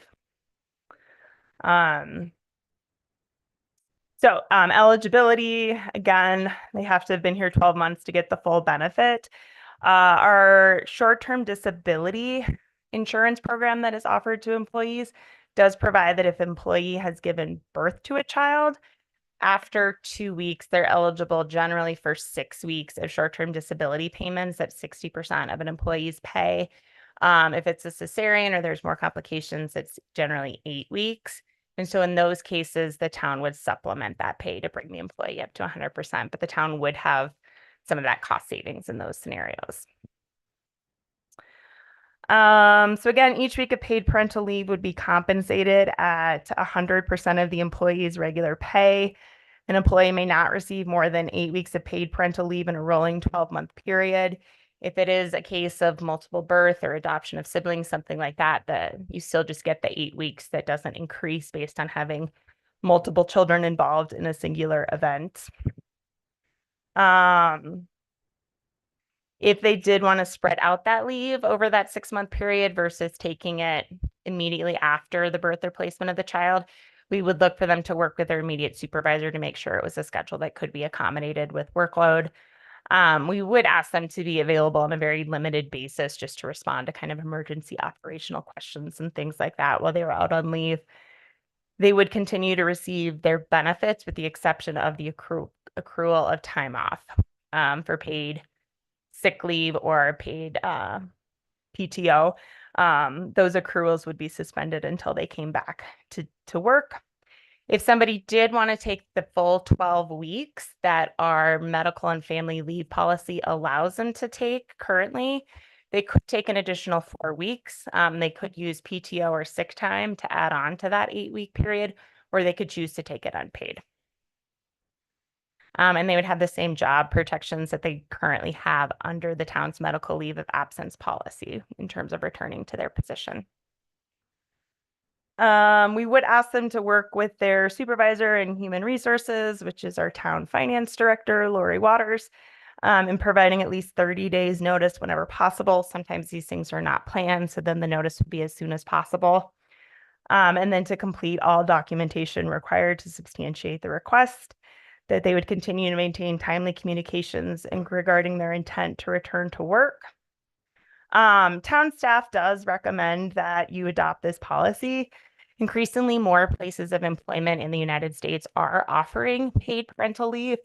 Again, it's seen as an important tool for attracting and retaining talent, for boosting employee productivity and morale. It also helps promote gender equality, particularly by giving it to both the man and the woman. It makes I don't know why my voice is like quivering, but You've been talking a lot, thank you. but you're very good at it. You have great information. Gender equality in the workplace, one of the greatest tools for closing the gender gap in pay, actually comes in countries where both the man and the woman are provided equal leave. Because it means that the man is just as likely to take leave as the woman. So let's say it's a couple and they're both employed by the town of Well, I Fraser. was just going to ask if we have a policy against couples working for the organization. Oh, we do have at least one couple Well, on staff. yeah. They would both get the leave. Okay. Yeah. I will also throw in, because this has always shocked me, but the United States is the only high-income country in the world that does not provide paid parental leave at the national level. If you were to look at other countries, Sweden provides 480 days, Germany provides 14 months, and Canada offers 12 months of paid parental leave at 55%. So Wow. the United States is definitely, I would argue, behind our peers in this. I don't know why I'm getting emotional. Better health outcomes are associated with this, higher female workforce participation and narrower gender wages. And I will just say personally, like, I couldn't have taken this job if there wasn't flexibility around my childcare situation. And had I been intending to have children, not having parental leave would have impacted my decision to join the town. Okay. And I don't know where this is coming from. It's Yeah. the full moon. Maybe. And Yeah. it's emotional stuff. It's Yeah. great. And there are, I mean, increasingly companies like, the larger tech companies, Google, Facebook, Microsoft, they will offer paid leave up to 26 weeks. Some of them, they are larger companies. They have larger staffs. I think they are more easily able to cover, those positions if a staff member is out. It is harder in just with a smaller staff team, if a member is out for time. But I think it really is important time to bond with the child and to recover from childbirth, and you're not getting sleep and all that other fun stuff. So Yeah. Well, and just one other thing I would just kind of throw out there is if you imagine how many couples both work, unless they have a special work situation where they're able to work from home and take care of a newborn, which I think is a terrible situation. It provides a leave so that they can actually get the child, bond with the child, take care of this newborn baby, which we know how vulnerable they are and how much care they take, but also be able to get to the point where they're ready if they can line up the childcare services, which I think at this point, people are notifying grandkids when something that I've heard even before they're pregnant, but when they're pregnant, they're definitely like trying to get on the wait list for childcare. So you think about a couple that's both needs to work physically at their location, has very limited remote capabilities. I mean, it's so impactful. I mean, I don't know. You would essentially one of the parents would need to quit their job to be able to take care of a child. Yeah. Yeah, right. I mean, Grandkids is the only licensed childcare provider that does infant care in the county. I believe they have to be 6 weeks old, and I think they maybe have 8 spots here in They do it in Fraser. the ski area anymore? The ski area, I believe they start at 6 months. Okay. And I know Eternal Hills, you have to be 1 and walking. Okay. So there really are just limited options Yeah. for infant childcare. So Yeah, allowing nice. both parents also helps parents potentially spread out that leave and cover, more time when the child's an infant. I have a couple of questions. Just, do you have any idea what this is going to cost the town? So really it comes down to if the town were to hire somebody to cover that position or to provide somebody a bonus for taking on extra work. I mean, we're already budgeting to pay that employee, so continuing to pay them doesn't cost the town anything that, beyond what they normally would have budgeted for their wages. There would obviously be a cost associated if you were to hire somebody part-time to cover that person. So it would really just depend on the situation. Right, I know we have limited staff, and if someone's out, then someone's got to cover for them. Right. But Um, because people make a variety of wages, it kind of, again, would be dependent. And some departments, I think, could absorb that more easily, and depending on the time of year and things like that. Whereas in other cases, maybe you would need some extra help to cover that. And what about return to work? So someone takes it and they don't come back, which I've seen happen a lot in my past employment. So Is there any callback procedure if they take all that leave and then don't come back to work? Right. I would propose no, but we could add that in. Different places do it differently. Grand Lake has a policy where they provide 8 weeks of paid leave and then they have to come back for at least a year or pay it back. It's prorated. Well, I was at the University of Denver when I took my parental leave, and their policy was you had to come back for 90 days. My personal thought on it is sometimes life happens and the unexpected comes up. And so even well-intentioned people, and if you are requiring them to have provided service on the front end, that should count for something. Yeah. But some places do require 12 months, 90 days. Well, I could see where there might be a position where they can't get childcare. Right. So the person can't. They come don't get back to work childcare. Maybe they have a full-time. child with special needs. Maybe But- they return and And if they're a a good aging parent employee, gets sick. Like there's so many different to possibilities. be able to have, be open to hiring them back if their position reopened. Yeah, so Because we that we could could add that. happen. The town manager for Crested Butte was one of the ones that responded. They offer 12 weeks paid parental leave. And she said they went back and forth and ultimately decided not to attach the strings. She said they had one employee once who went to work for the county and 6 months later came back to the town because they preferred the culture there. And so she felt like it worked out. So And one other question around, you mentioned childcare. Do we subsidize childcare for our employees at all? Wouldn't that be an enticing benefit for employees? But there's not enough childcare. We do provide is it a family savings account, the FSA? Yeah, but that's just tax-free. It's just tax-free, but it's eligible for things like childcare. Right. And rec programs for Friday coverage and different things like that. So The problem with that program is if you don't use the money that year, you lose it. exactly. So it's like nobody, from planning. people can't predict how much they're gonna need. I'm not a real big fan of that Right. FSA program. HSAs make more sense. No, that's the only current thing that we would offer actually for that service. That could be something that we look at at a later time. Sarah, how many people do you think would have taken advantage of this program in the last few years? Michael Brack might have, but I don't know that he would have. He was bashful about bringing this before the board, given his current situation, but And just so that you know, this is not going to apply to my circumstances at all. This is looking for future retention and recruitment of employees. And just, we've had a lot of discussion about obviously with having a newborn and just talking to different municipalities. And I know Winter Park's looking into this. Grand Lake just adopted this, I think, a year ago. And it's also trying to encourage the private sector too that don't offer these types of leaves to help encourage this and make it a normal part of, just our way of life here. And hopefully it spreads. Well, it's becoming more mainstream. Yeah. When I had my kids, we didn't get any paternity leave. Maternity leave was 4 or 6 weeks, maybe at the most. I mean, I think it's great. It's a great program to have. It's just whether or not, we're large enough to be able to afford it. And how much can we afford? and What's the right number? 8 Right. weeks, 10 weeks, 12 weeks? I mean, honestly, if we were larger, I probably would have fought for the 12 weeks. Because there is a trade-off there, but I mean, again, speaking personally, when I started at the University of Denver, like the pay was awful. But they had some nice benefits, right? They offered free tuition, they offered 12 weeks, up to 12 weeks paid leave. I mean, I was there almost 10 years before I had a child, but that was still an attractive benefit to me in my late 20s when I started working there. So I think it is.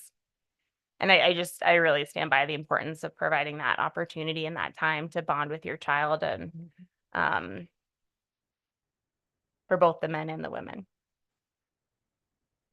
If they can be encouraged to take it. Is there any concern with the benefits or a sub benefit kicking in at 6 months when an applicant might already know they're pregnant? Or, I mean, pregnancy is 9 months where benefits start at 6 months, and that's not a question you can ask. Or Right. I don't know how to really ask that, but it seems like there's about a 3-month window in there that's gray. Yeah, I mean, and I will say, in all honesty, in looking at a lot of policies, a lot of places do require a minimum of 12 months to get the paid benefit. So I think there's some level of generosity in kind of prorating it and providing it if you haven't reached that full 12 months. So again, it's something we could consider if we wanted to do differently. I mean, I could see 9 months, maybe, just because that's the normal duration. Right. I mean, again, though, you're not asking, you have adoption or foster cases that are going to be working completely different timelines. I think it's an interesting benefit in that, if a woman shows up pregnant to a job interview, you recognize she's pregnant, but if the man gets a leave benefit as well, Yeah, he's not showing, Yeah, and a man wouldn't say, my wife is pregnant at a job interview. So, I mean, even if. Yeah. So. And you might, Yeah, I I'm do have just, something- I'm just kind of exploring the Yeah. timeframe. And I think every once in a while, maybe you get somebody who takes advantage. But I think you also, I mean, again, when I was at the University of Denver, they hired an associate provost who was very pregnant, but she was the candidate that they wanted. And so she went to work for a couple months, she took her leave and she came back. So the university hired her knowing that she was going to take leave. Mhm. But again, she was the But that's candidate they upfront. wanted in the That- long that's run. the upfront. job. There was, She was a I little guess there's no hiding in that situation. Like, if somebody Right. chooses Yeah, I not to think it's divulge that. I mean, we're not allowed to discriminate based on that. And Well, yeah, exactly, yeah. And that's kind of why I'm asking the Yeah. questions. I mean, it's sensitive and it's. yeah. So who are we competing against in the area? It's the town of Winter Park, the major employers, town of Winter Park and the ski resort. in Grand What are Lake. their, Granby Winter Park What is has their- been talking about developing a policy because they currently don't have one on the books. the ski resort? Granby provides 16 weeks of unpaid leave. You can use PTO and sick leave, and then Grand Lake provides 8 weeks of paid leave. And the I resort? don't know Do if we the resort has a policy. I'm just wondering, are we, I don't know if it's good or bad. Are we going to be attracting a certain population to the town because of the benefit? But they still have to fit our need, what we need for an employee. Yeah. So I think that's kind of a moot point. I like your. I mean, the town has point about- struggled to fill positions in the past. And so I think the ability to attract the right workforce with benefits, particularly if we're not in a position to maybe offer a higher salary, again, it's a powerful tool and one of the reasons to have it. Yeah. It is written in that this would continue to be evaluated and could be modified or changed. So I think, if this doesn't seem like it's working, it can be revisited, but. I think it's great. I do too. I think it's a good step in the right direction. And I have a feeling that, I mean, the people that would come in specifically to just use that, abuse it and leave would be like point It's oh, 12 weeks, yeah. 2% of any of our applicants. I mean, you probably see through it anyway. I'm not sure about that. Well, And I'm all in favor of, 8 days from. leave policy like that. I'm just not sure of the details. I'm not sure this is the right combination of, numbers and amount, Yeah, percentages and time period and all that stuff is. right. And It'd I'll be nice say to I see- pulled this from other towns' Right. policies. That would be nice to see though, how we would compare. Yeah, so a number of the municipalities that did send them to me, these pieces are largely pulled from it. And again, everybody does it a little bit differently. Some Right. people continue to, I thought it was super generous that at the University of Denver, I continued to accrue my sick and vacation leave while out on parental leave. A lot of places don't do that. We're proposing that we don't do that. So we can definitely modify this, but this was pulled kind of looking at other common policies and also lining this up with the unpaid leave policy that we currently have that seems to be largely modeled on the Family Medical Leave Act at the national level, which provides for 12 weeks of unpaid leave for family and medical reasons, including childbirth.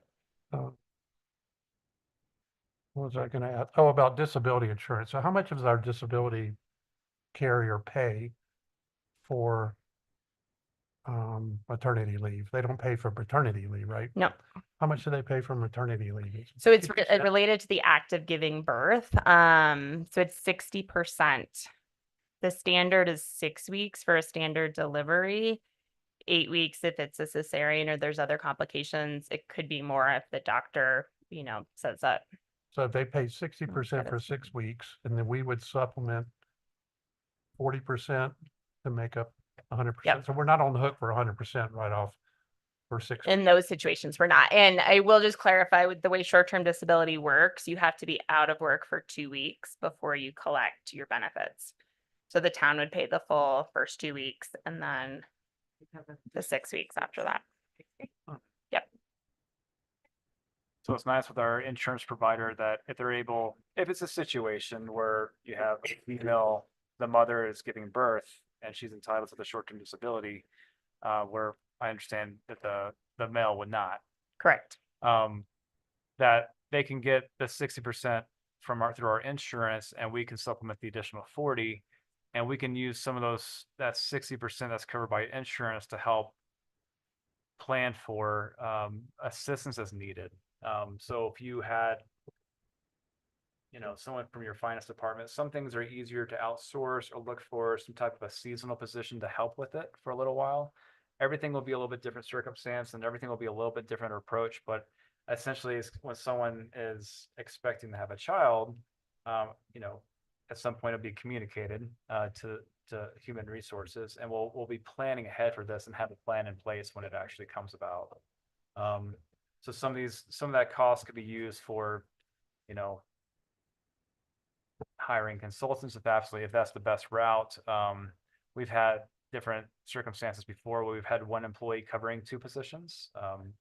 Like if you knew when Beth Williams was here and she had left the town, we had a while without a finance director and we had Becky picking up all the slack, and we provided her with some additional compensation to help her with taking on this whole that whole scope of work. And so some of these things are, it can be a benefit to the employee if they're really willing to step up and, maybe work some longer hours and work some longer weeks. But it's a conversation. It's going to be working with their department and their group and trying to figure out the best path forward for how to supplement this. With like streets, it would likely be absorbed. Streets is our largest employee department. It would likely be absorbed. Having, some of our different departments, just like Sarah said, it's going to be more or less feasible for this leave. But it's just something that we can just figure out.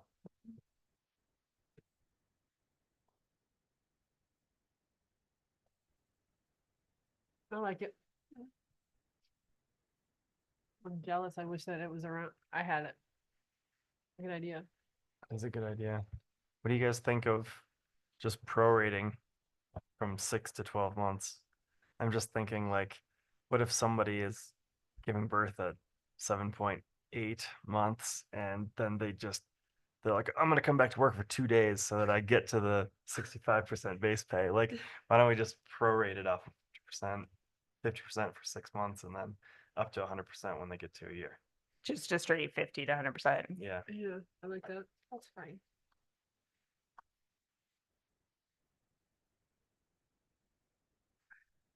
Is that a simple change? Is there any urgency to make this decision tonight? Just wondering, do we need some more time to sort of, I would kind of like to see comparative data from other municipalities. I'm all in favor of this, by the way. I think it's great. It's really important. having just visited my grandchild. I think my son got 6 weeks of paternity leave and his wife got 4 months of maternity leave.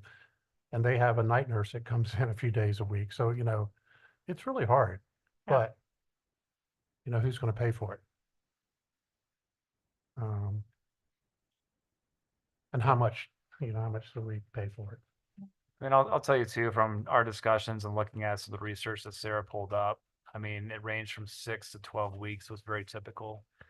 Looking at a lot of mountain communities, some do 10, it's all over the place. Yeah. We thought that the way that this was drafted and that me and Sarah kind of arrived at a lot of these different things, primarily Sarah, I'm not trying to take credit for her work, but we thought this was pretty conservative. We thought this made sense. And I think we thought it made sense for Fraser. But it's all over the place as far as what other communities are looking like, but we can, something we can provide more information for. For the town and for me, every year we typically do a revamp of our employee handbook that has all the internal policies and procedures and expectations for the employees.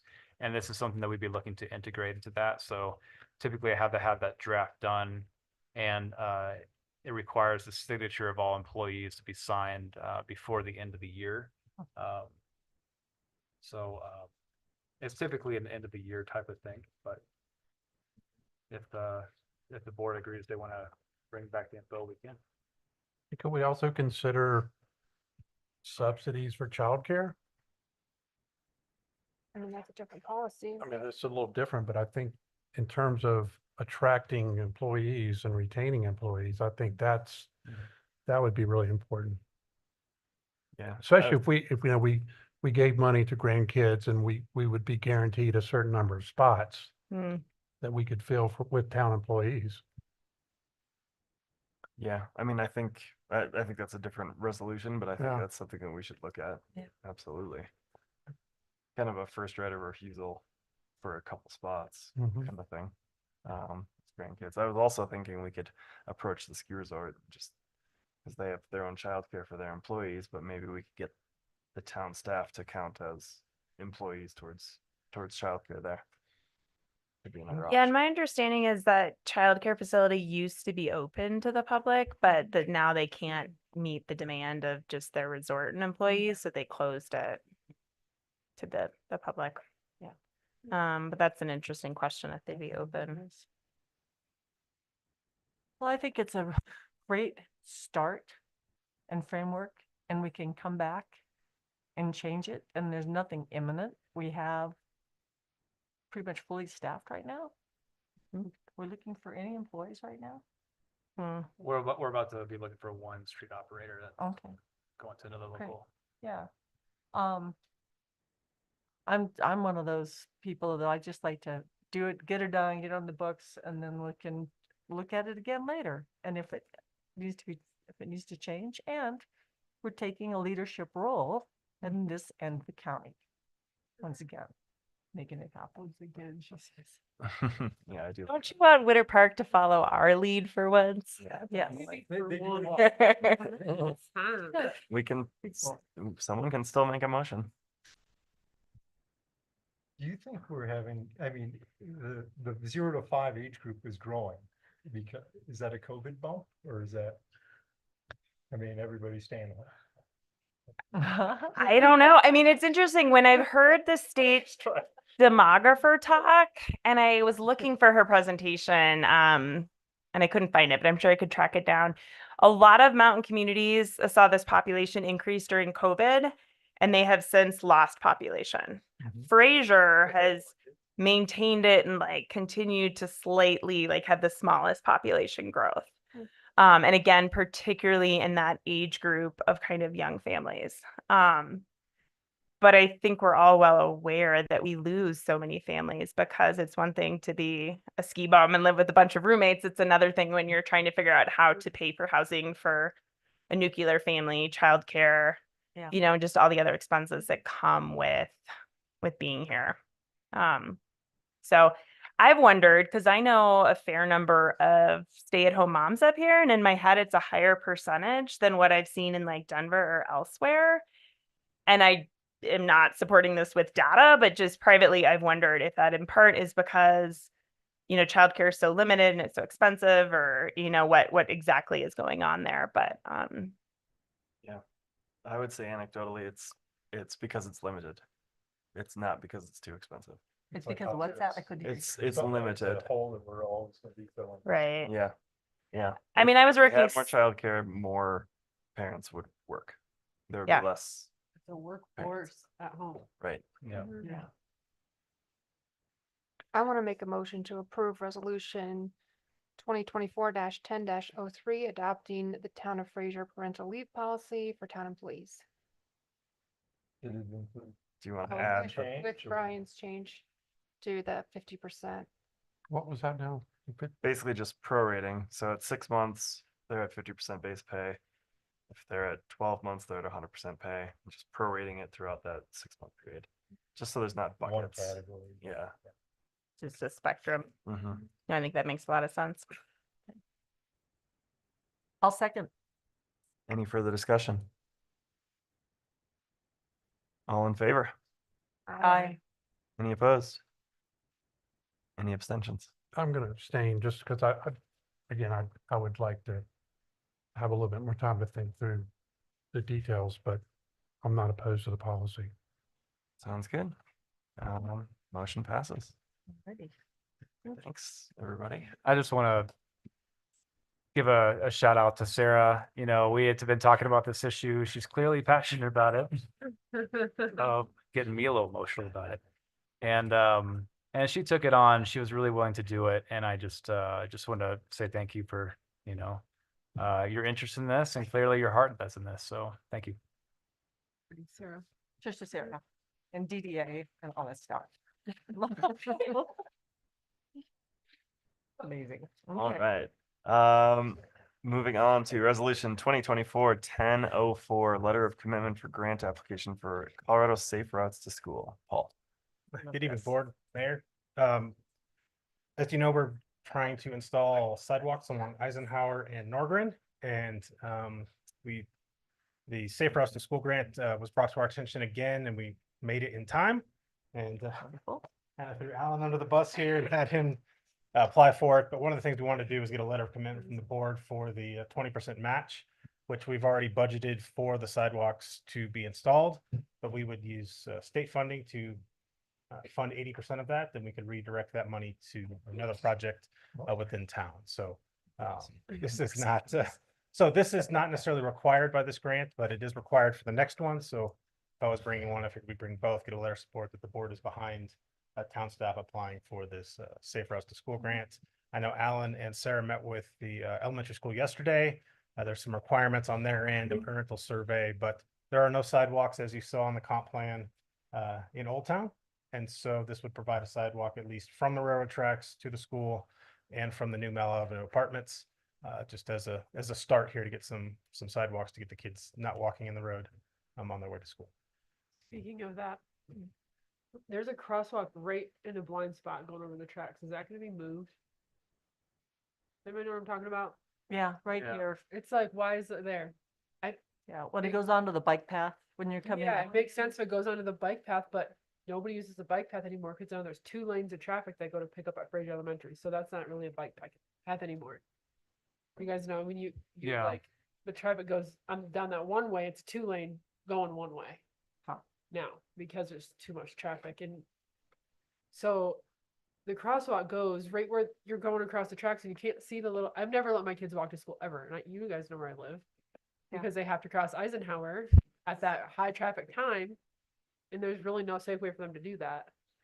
But I mean, can we move that crosswalk so it's not like a false sense of security? Yeah, we could move the People crosswalk. think I that mean, it's so you're like- saying move it to the west side of the intersection? Yeah. Yeah. Even Yeah. that would be- Well, either that, Look at it tomorrow. it's a guys, tough like- one. It's almost like bringing it up higher so that you can see it, not- but then it's probably too Yeah, the close to the railroad's kind railroad of like, crossing. like Yeah. this. Yeah, it's It- like yeah. you're on a hill and then you're flying. I over understand. the track. If we move it to the other side, it just doesn't align with the trail. Correct. But maybe we would stripe there and then stripe 2 crosswalks. Maybe 2 we could crosswalks. stripe on the other side. Well, we would because- stripe Eisenhower, then we would stripe Leonard to get him back to the trail. Maybe, or just stripe on Adam's side of the road, so, because no one, it doesn't matter what Well, side. so the stripe would go on that side, but then to get them back to the trail. So if they were to walk, just to have that pedestrian. Right. Because the sidewalks will be in front of my house on Eisenhower on the north side. Yes, Yeah. yes. So that would work. Yeah. Yeah, they can get them there and then they could, I Yeah. think this is just the first phase for Old Yeah. Town. I think this is something we would probably, as part of the comp plan, want to see more sidewalks in Old Town and in downtown, but this was the Eisenhower to Norgren tying with the crosswalk there at Norgren in the school. Cool. Also, what about the flashing pedestrian lights? Yeah. Can you what's check happening? what happened with that? We'll It's go there true. now. That's later. It's Come updates. on. Paul. Okay, that's updates. We'll All right. hold that one. So I love this. I brought this up a long time ago, so I want to make this motion I like this. to approve 2024-1004 letter of commitment for grant application for college safe route to schools for sidewalks in Old Town. I'll second that. Any further I'll second. discussion? All in favor? I, Any opposed? So All right. Paul, who clears the sidewalk? I mean, is the town responsible for, This one we would, yes, so the one in Grand Park is the HOA. the OHA? Yep. And then sorry. technically, It doesn't get done. technically, and then businesses are supposed to maintain the area in front of their properties. I thought Well, if it's on the right residences that had a sidewalk on their property had to take care of it. That's how it is in Denver. I think that's a Grand Park. I'll have to look, but right now I know it's municipal. Well, I mean, we may, But the problem is you have all these second homeowners that aren't right. around and they don't. so I clear know the at Grand side- Park, it's Yeah. one time whenever they get around to it. They and come then- by every now and then. And then Mhm. each homeowner can subcontract with, I believe, Cornerstone to get individual stuff done. And so the enforcement behind trying to get every property owner to ensure that they're shoveling their sidewalk, I think it's gonna be impossible. Versus we have this side by side that we procured 3 or 4 years ago. use through. It's yeah. got the bucket on it and they can just go along the sidewalks and clear it. And it's at least opening up that major sidewalk corridor for that kids will take to school. So the town does Old Victory, but they don't do any streets within Grand Park. Streets or sidewalks? I'm sorry, sidewalks. Sidewalks. The town does the streets, I know, but they do that sidewalk or slash path, They do the path, the trail on Old Victory. the trail. The town does the trail. I believe we do. Yeah, part no, of I, it. Yeah, we contract out. Yeah, Well, it's the no, town of the paved Fraser. Trail we do. Yeah. right?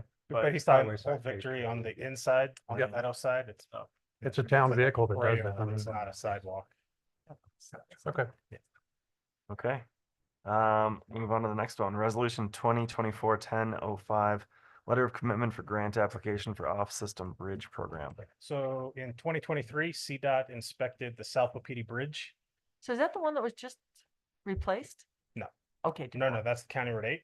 Okay. So this would be the South Wapiti right there at the traffic light. On South Oh, Wapiti, there's the 3 big metal culverts that are failing. yeah. So they gave us a notice that we needed to be in design. We got an extension, and now there was a meeting with CDOT, a conference that Greg with Merrick and Brad Rome attended. And this grant program was brought to our attention. So we have started the process there. They do require this letter of support from the board saying that we will provide the match. It is competitive. The minimum is 20. We're going to propose 25, which I have budgeted in the streets to cover this. And this would allow for a full replacement in there, full restoration rather than just a Band-Aid. We were advised to double the cost because it's a federal grant. So a lot of red tape and a lot of reporting that requires a lot of extra just manpower, both us and consultants and CDOT. So we just need this letter of support to continue to pursue this grant of them helping to fund the replacement of the South Wapiti Bridge. And am I to understand an off-system bridge is just not a CDOT road? Yeah, it's not on Got it's it. not on a state maintained road. So what all does the bridge replacement entail? Is that just the surface? No, the Or- 3 pipes would be replaced with. in this Okay, case. so the abutments, Yeah, so everything? the abutments are just one side is grouted riprap, the other side is just native riprap. Okay, But the water line of all 3 pipes is rusted through and there's voids behind it. So we would We would line all of I them could with wash out. concrete mats and create a concrete base inside those and then regrout and rebuild the abutments. But using federal funding too. You know, and this is probably outside of the grant, but is there any work that needs to be done on that water line that goes under the river? Do we need to add a valve there, or do we? I mean, would I'm just focus thinking on to be the CDOT opportunistic requirement to at replace the same bridge. time. So this is for bridge only. Okay. A lot of the funding that would help us to deal with anything of the water line, we're already using for the meter replacement program. So we're already touching that grant once. So we have to finish with that first before we can go after that money again. Are you thinking though about just for the Well, town to try to get that work done? No, instead of I'm getting it all thinking ripped bigger out? picture where we were talking about possibly having Clayton Court come through to a PD drive So and a this will water just- connection underneath it, which would be a T. I forget if there's So I controls think on both sides of the that just- river, that kind of stuff. That discussion would maybe modify this plan. So hopefully the board makes a decision there before March when this is awarded. Mhm. What we want to do there, because if we want to realign South Wapiti, then we would just remove this bridge. But I have to be in a design phase per CDOT, looking at making this replacement before we go into a full shutdown, and then there's no other way out of South Wapiti. Okay, well. We've gone through. But trying to use other people's money. Yeah, Before we go that's through good. one of Park Ranch's. Okay, park I'll of make a water. motion to. I'd like to make a motion to approve resolution 2024-10-04. Oh, Commitment for grant. 05. The very bottom one. Oh, sorry, I'm one behind. 05, letter commit for grant application for off-system bridge program. Second. Any further discussion? All in favor? Aye. Okay, Any good luck opposed? with that. Thank you. All right, motion passes. Thanks. All right, moving on to updates. We'll let Antoinette kick us off. Too bad.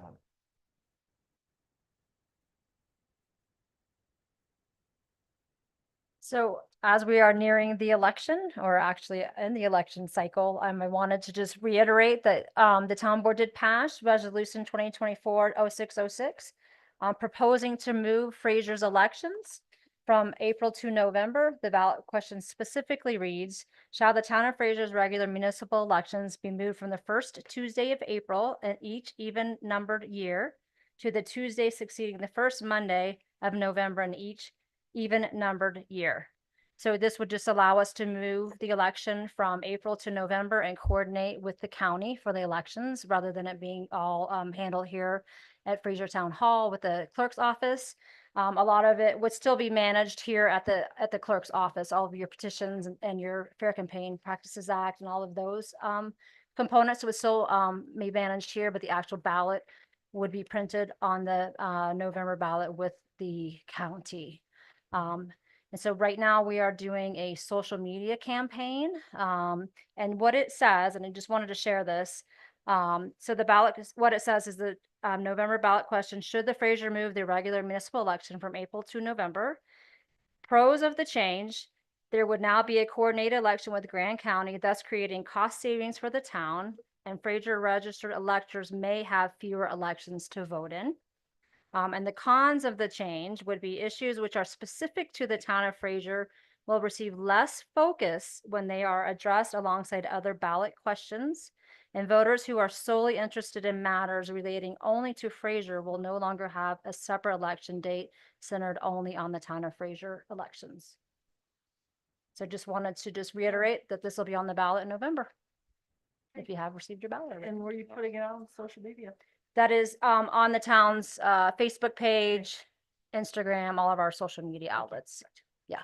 Can you put something in the Sky High News or something? Because I just got my ballot and that's the last question that's on the ballot. Yeah. I'm just afraid that people aren't gonna know what it's about and aren't gonna vote.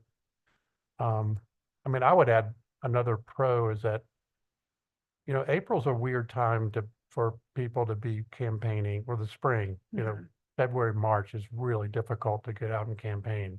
Yeah.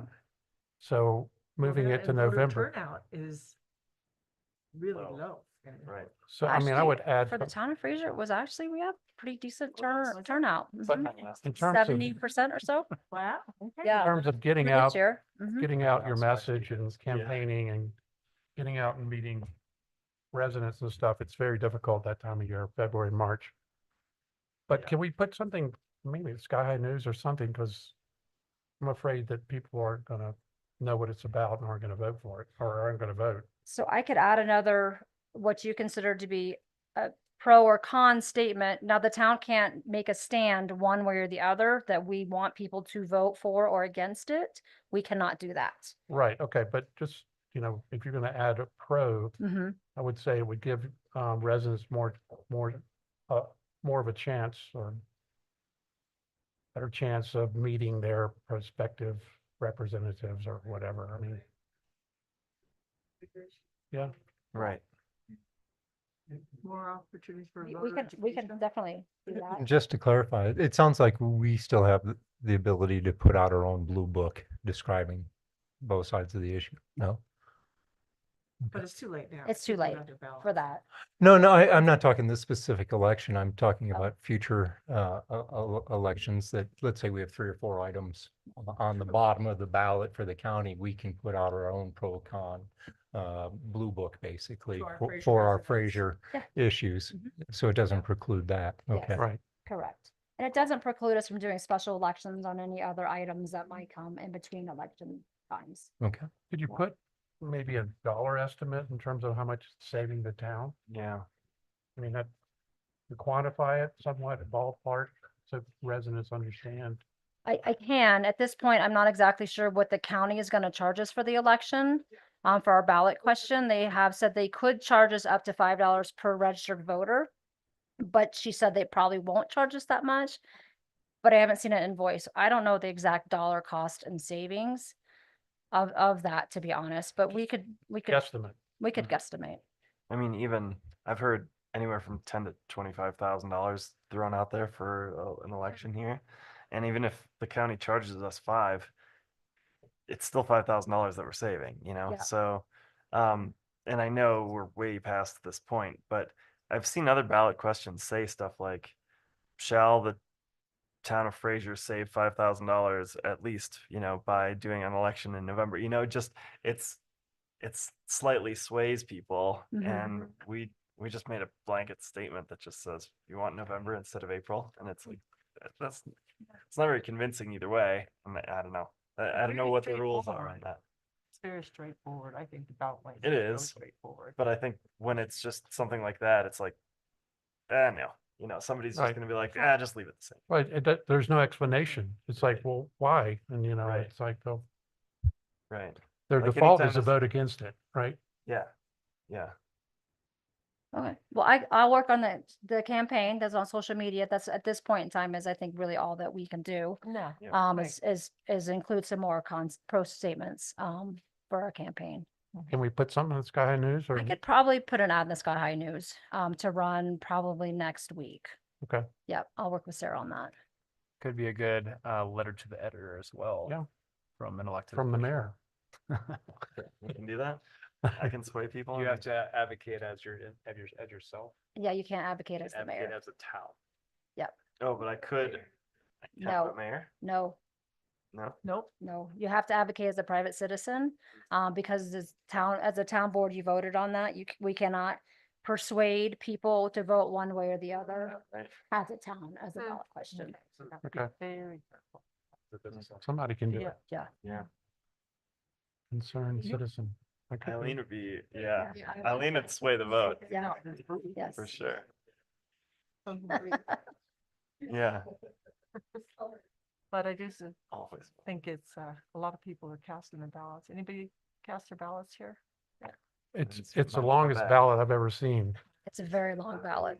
Oh I my picked mine God. out today with the It should girlfriend at the be, coffee it shop. should be at the post office. I got mine yesterday. There's so many amendments, resolutions. Gotta read the pros and cons. Okay. Okay, Okay. Thank you. good. Thank you. Thank you. Paul, you had a chapter 14 code update? just wanted to give an update on the chapter 14 code. I know that Michael sent out, distributed that to everybody after the September 18th meeting. I'm going to try and bring that to the board at the November 6th for an adoption of those code updates. So if you guys have any changes or any concerns, if you can please get those to Michael so we can try to address those for you.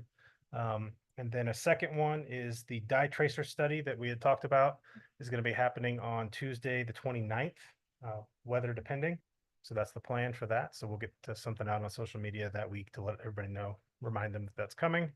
And then the crosswalk beacons are in and they're currently being assembled and put together. We have to get new poles, 14-foot poles to house and hold all of this stuff. But we are working on that. Streets is starting to put those together after finishing getting that power line trench buried over at Yeah. Lions Pond. So That's great. That was we are good working to- on it. Well, they'll be up before ski season, hopefully in the next couple of weeks.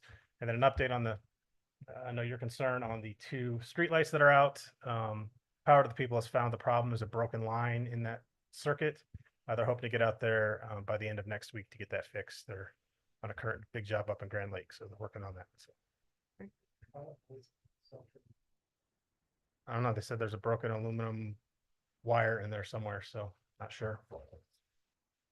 Broken. Free thaw, a sharp rock. Huh. And then I guess the one last update is the all of the conduit is in for the Lions Pond power line to be buried whenever Mountain Parks gets around to doing their portion, but the town's portion of installing the conduit and covering the ditch is done. Ready That's for them to awesome. come pull it and they could take those wires down. Cool. Thank you. Thanks, Paul. I have an update, I guess. I had a visitor at Mayor's Hours this week. Motor came and she told me that she's managing the water for her, I think, 12-unit HOA on Mill Ave. And I didn't even know that that was how that all connected. And yeah, exactly. And I think it's kind of crazy that a private citizen is kind of separating all the water bills for that street, and and amazing that she's doing it. But just one of those things that's, if you have things you want to bring to Mayor's Hours, this is the kind of stuff that we can start looking into a little bit more and maybe find some solutions So for. did she want the town to take over that? She didn't even mention it. I just feel like we should. I mean, obviously, we would have to do curb stops or whatever. It'd be a lot of things, She but likes doing it. she probably does, but at some point she's not going to want to do it anymore. So 12 or 14. Are there that many taps or is it one line that they're all tapped into? It's I think it's one line. Well, it used to serve most of the show, but it might be all now. I think the end ones were not on. Those having the wires that, This is, I don't know. Very end. So you don't put another across from the little apartments?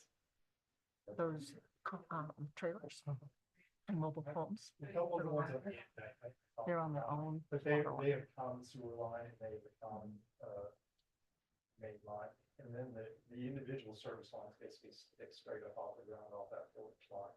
They have a singular valve that shuts down all of them. If there's an issue, if somebody doesn't insulate the bottom and one freezes, they're all. So how did they split up the water bills? They just, Motor split them up. Sees all the meters. Ms. Just Cole? Each of them have meters, so she. oh, they do have individual meters. Yeah. Okay, yeah, well, that's, okay. I was gonna say, how do they figure it We'll out? look into how we could transition that off. You Yeah. take too long in the It's shower. been around forever. Right. It's just an If- old town thing, If they ever go to change that use, which I don't see happening because there's a lot of people that live there and it's about the lowest income housing that we've got. A lot of those homes are individually owned, but if it does ever change use, and they all decide to sell out because they've made an offer they can't refuse, then we'll have to look at a whole new water system for that section of the street. Yeah. Yeah, Right. no comment. It's, yeah. No, it's not. They've had problems in the past. Property, but the property owner is not very cooperative. When it needs to. A nice way to put it. Oh, yeah, there's always something here in Fraser. That's right. Those were supposed to go like 2 by 2. And then turn into, if you own 2 of them, but the neighbors have standing, so that conversion's never happened to a single family. Yeah. Yeah, so I mean, that was that whole to that, 5, 10 years. It was. Okay, interesting.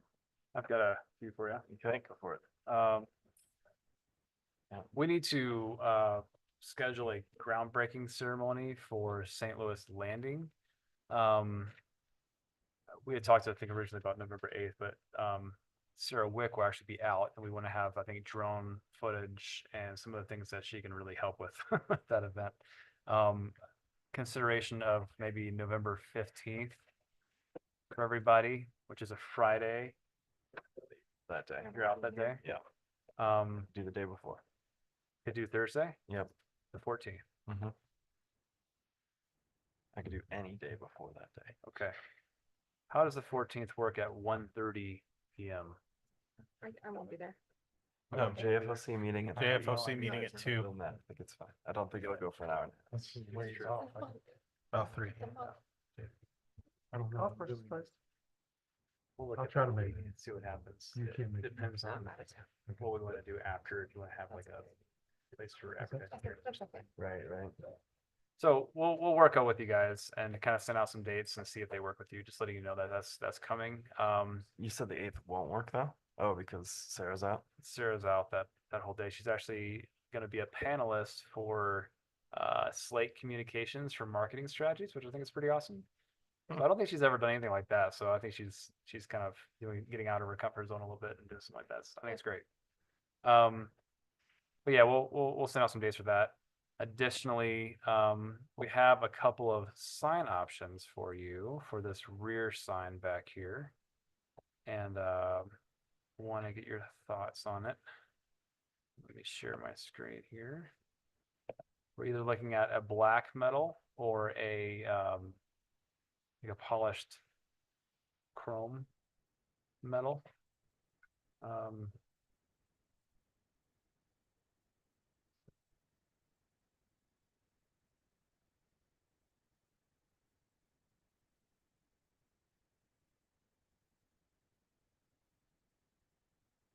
So it'd be a black metal, kind of like this.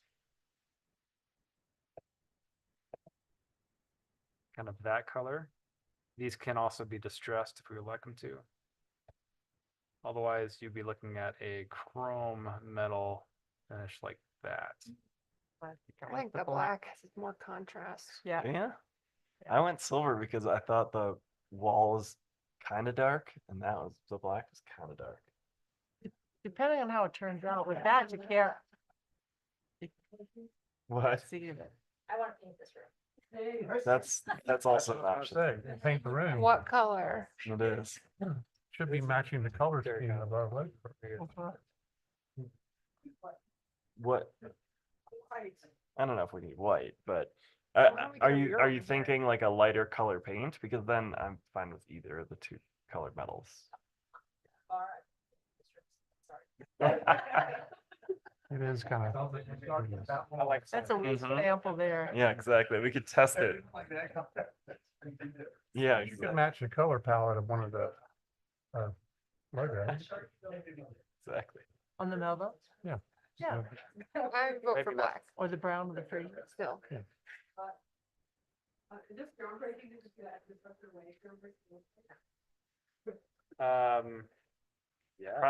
Well, we could do a different one for that. Yeah. Yeah. Yeah. I mean, I think it's, if we have elected officials, if we have like, obviously our elected officials, so senator, potentially governor, it could be kind of a cool story with the Ed Tucker thing. True. You think we could pull that together? I mean, it's a month away, so I guess Yeah, I we mean, could. I think we have some of the history of it, and why not? I think it's a cool story. People remember stories. Yeah, for sure. And it's, We've got a month to put something together on Edna Tucker. Yeah, so Katie's why don't on we it. just do it all at once? Can we have a street sign made in time? Huh? Well, Even if it gets moved, it's just planted roughly where it's gonna go. I think that'd be cool.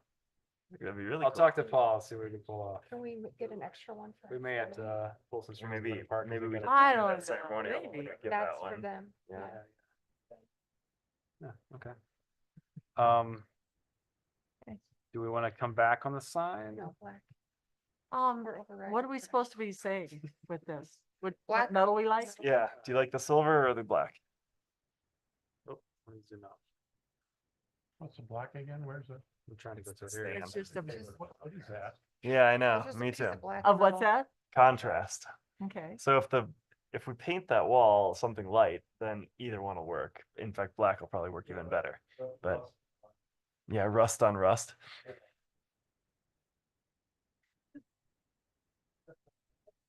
Yeah, I like the black. I've heard two blacks, and I've heard one polished. You said you could do the black And distress it if you wanted with to. the finish? It's like this right here. A matte finish. Yeah, it's a, I don't know what to call it. It's a metal black finish. It's not a gunmetal. It's just like a black Yeah, finish. Yeah. we could look at some different material options. But if otherwise we have consensus, we have consensus. They're voting black. Heard him say it. You guys both voting black? Yep. Okay. I'm fine with And either. was there any idea too with this for a little something for Captain's Bridge? A plaque? Working with metal guys? Staff's working on getting a plaque for it. Okay, good. Thank you. And we're gonna have it at a couple different locations on the bridge. Cool. Awesome. Um, Thank you. Bridge. Captain's Bridge. The Lunch Loop Bridge. It's the big bridge that goes nice to the Lions one. Pond Goes across the big one. from the Fraser River Trail. Catherine Trotter was our plan. She was the driving force behind giving that the whole master plan. All right, we'll look at black and maybe think about some and get think the about bridge some built. paint colors for the Paint back. colors for the bridge. Finally let Antoinette get her paints. Mhm. And she True. was the one that. Show it from our. Like the bottom one is even closer, I think. All right. And the last thing I have for you. Let me stop sharing my screen with all my precious notes here. Can't read that. December holiday party, December 12th. From 5 to 8, we have the Foundry reserved, Okay. Cool. and Twist we'll be this looking card. at awarding some Fraser ugly sweaters for the holidays. So hope everybody can make that. My and, favorite Christmas sweaters. People think they're ugly and I think they're beautiful. 5 to 7. 5 to 8 on December 12th. And we'll send out a calendar invite on that too, and but it's a great time. Food, entertainment, bowling. We'll have some cards for the arcade now that they say cards instead of bags of quarters. Nice. And yeah, we I think somebody had the idea of playing Elf on the TVs or something like that, so it should be a good time. Hope we can make it. Open bar. Open bar, dude. That's all I got. Yeah, open bar. My last update is that I was voted in as chair of the Northwest TPR for the next year. So Thank you, Brian. yeah, thanks. That's my last update. Yeah. One more Good job. thing. Sarah just texted me. She said we can also do that same rust color for the new sign. I think we want to change. Nah, we're over the rust. Ah, you like the rust? Well, I'm already thinking Thank you, ahead, and Sarah. if that's going in Fisher's Bar, and then the next one will go in Fisher's Bar. You don't want back-to-back rusty signs, you know. How about I throw this out there too, that you could potentially, I like beetle kill wood. Some people think it's, I don't know. But you could do a backdrop, a cool thing of beetle wood with the metal, the black metal in front of it. The sign on the north side of town is kind of like that. It's the two-tone wood. Yeah. Is it all right, Julie?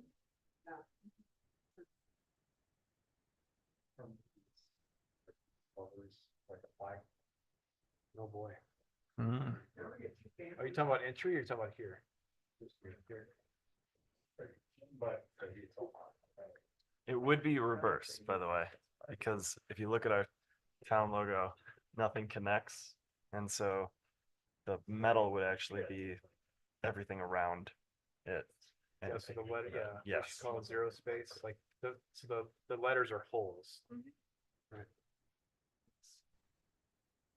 kind of like that one. Okay, anything else? Motion to adjourn. Second. Further discussion? All in favor? You only got the second. Aye. Any opposed? All right. I know. Yep. That's only. You're still. Do we have a time?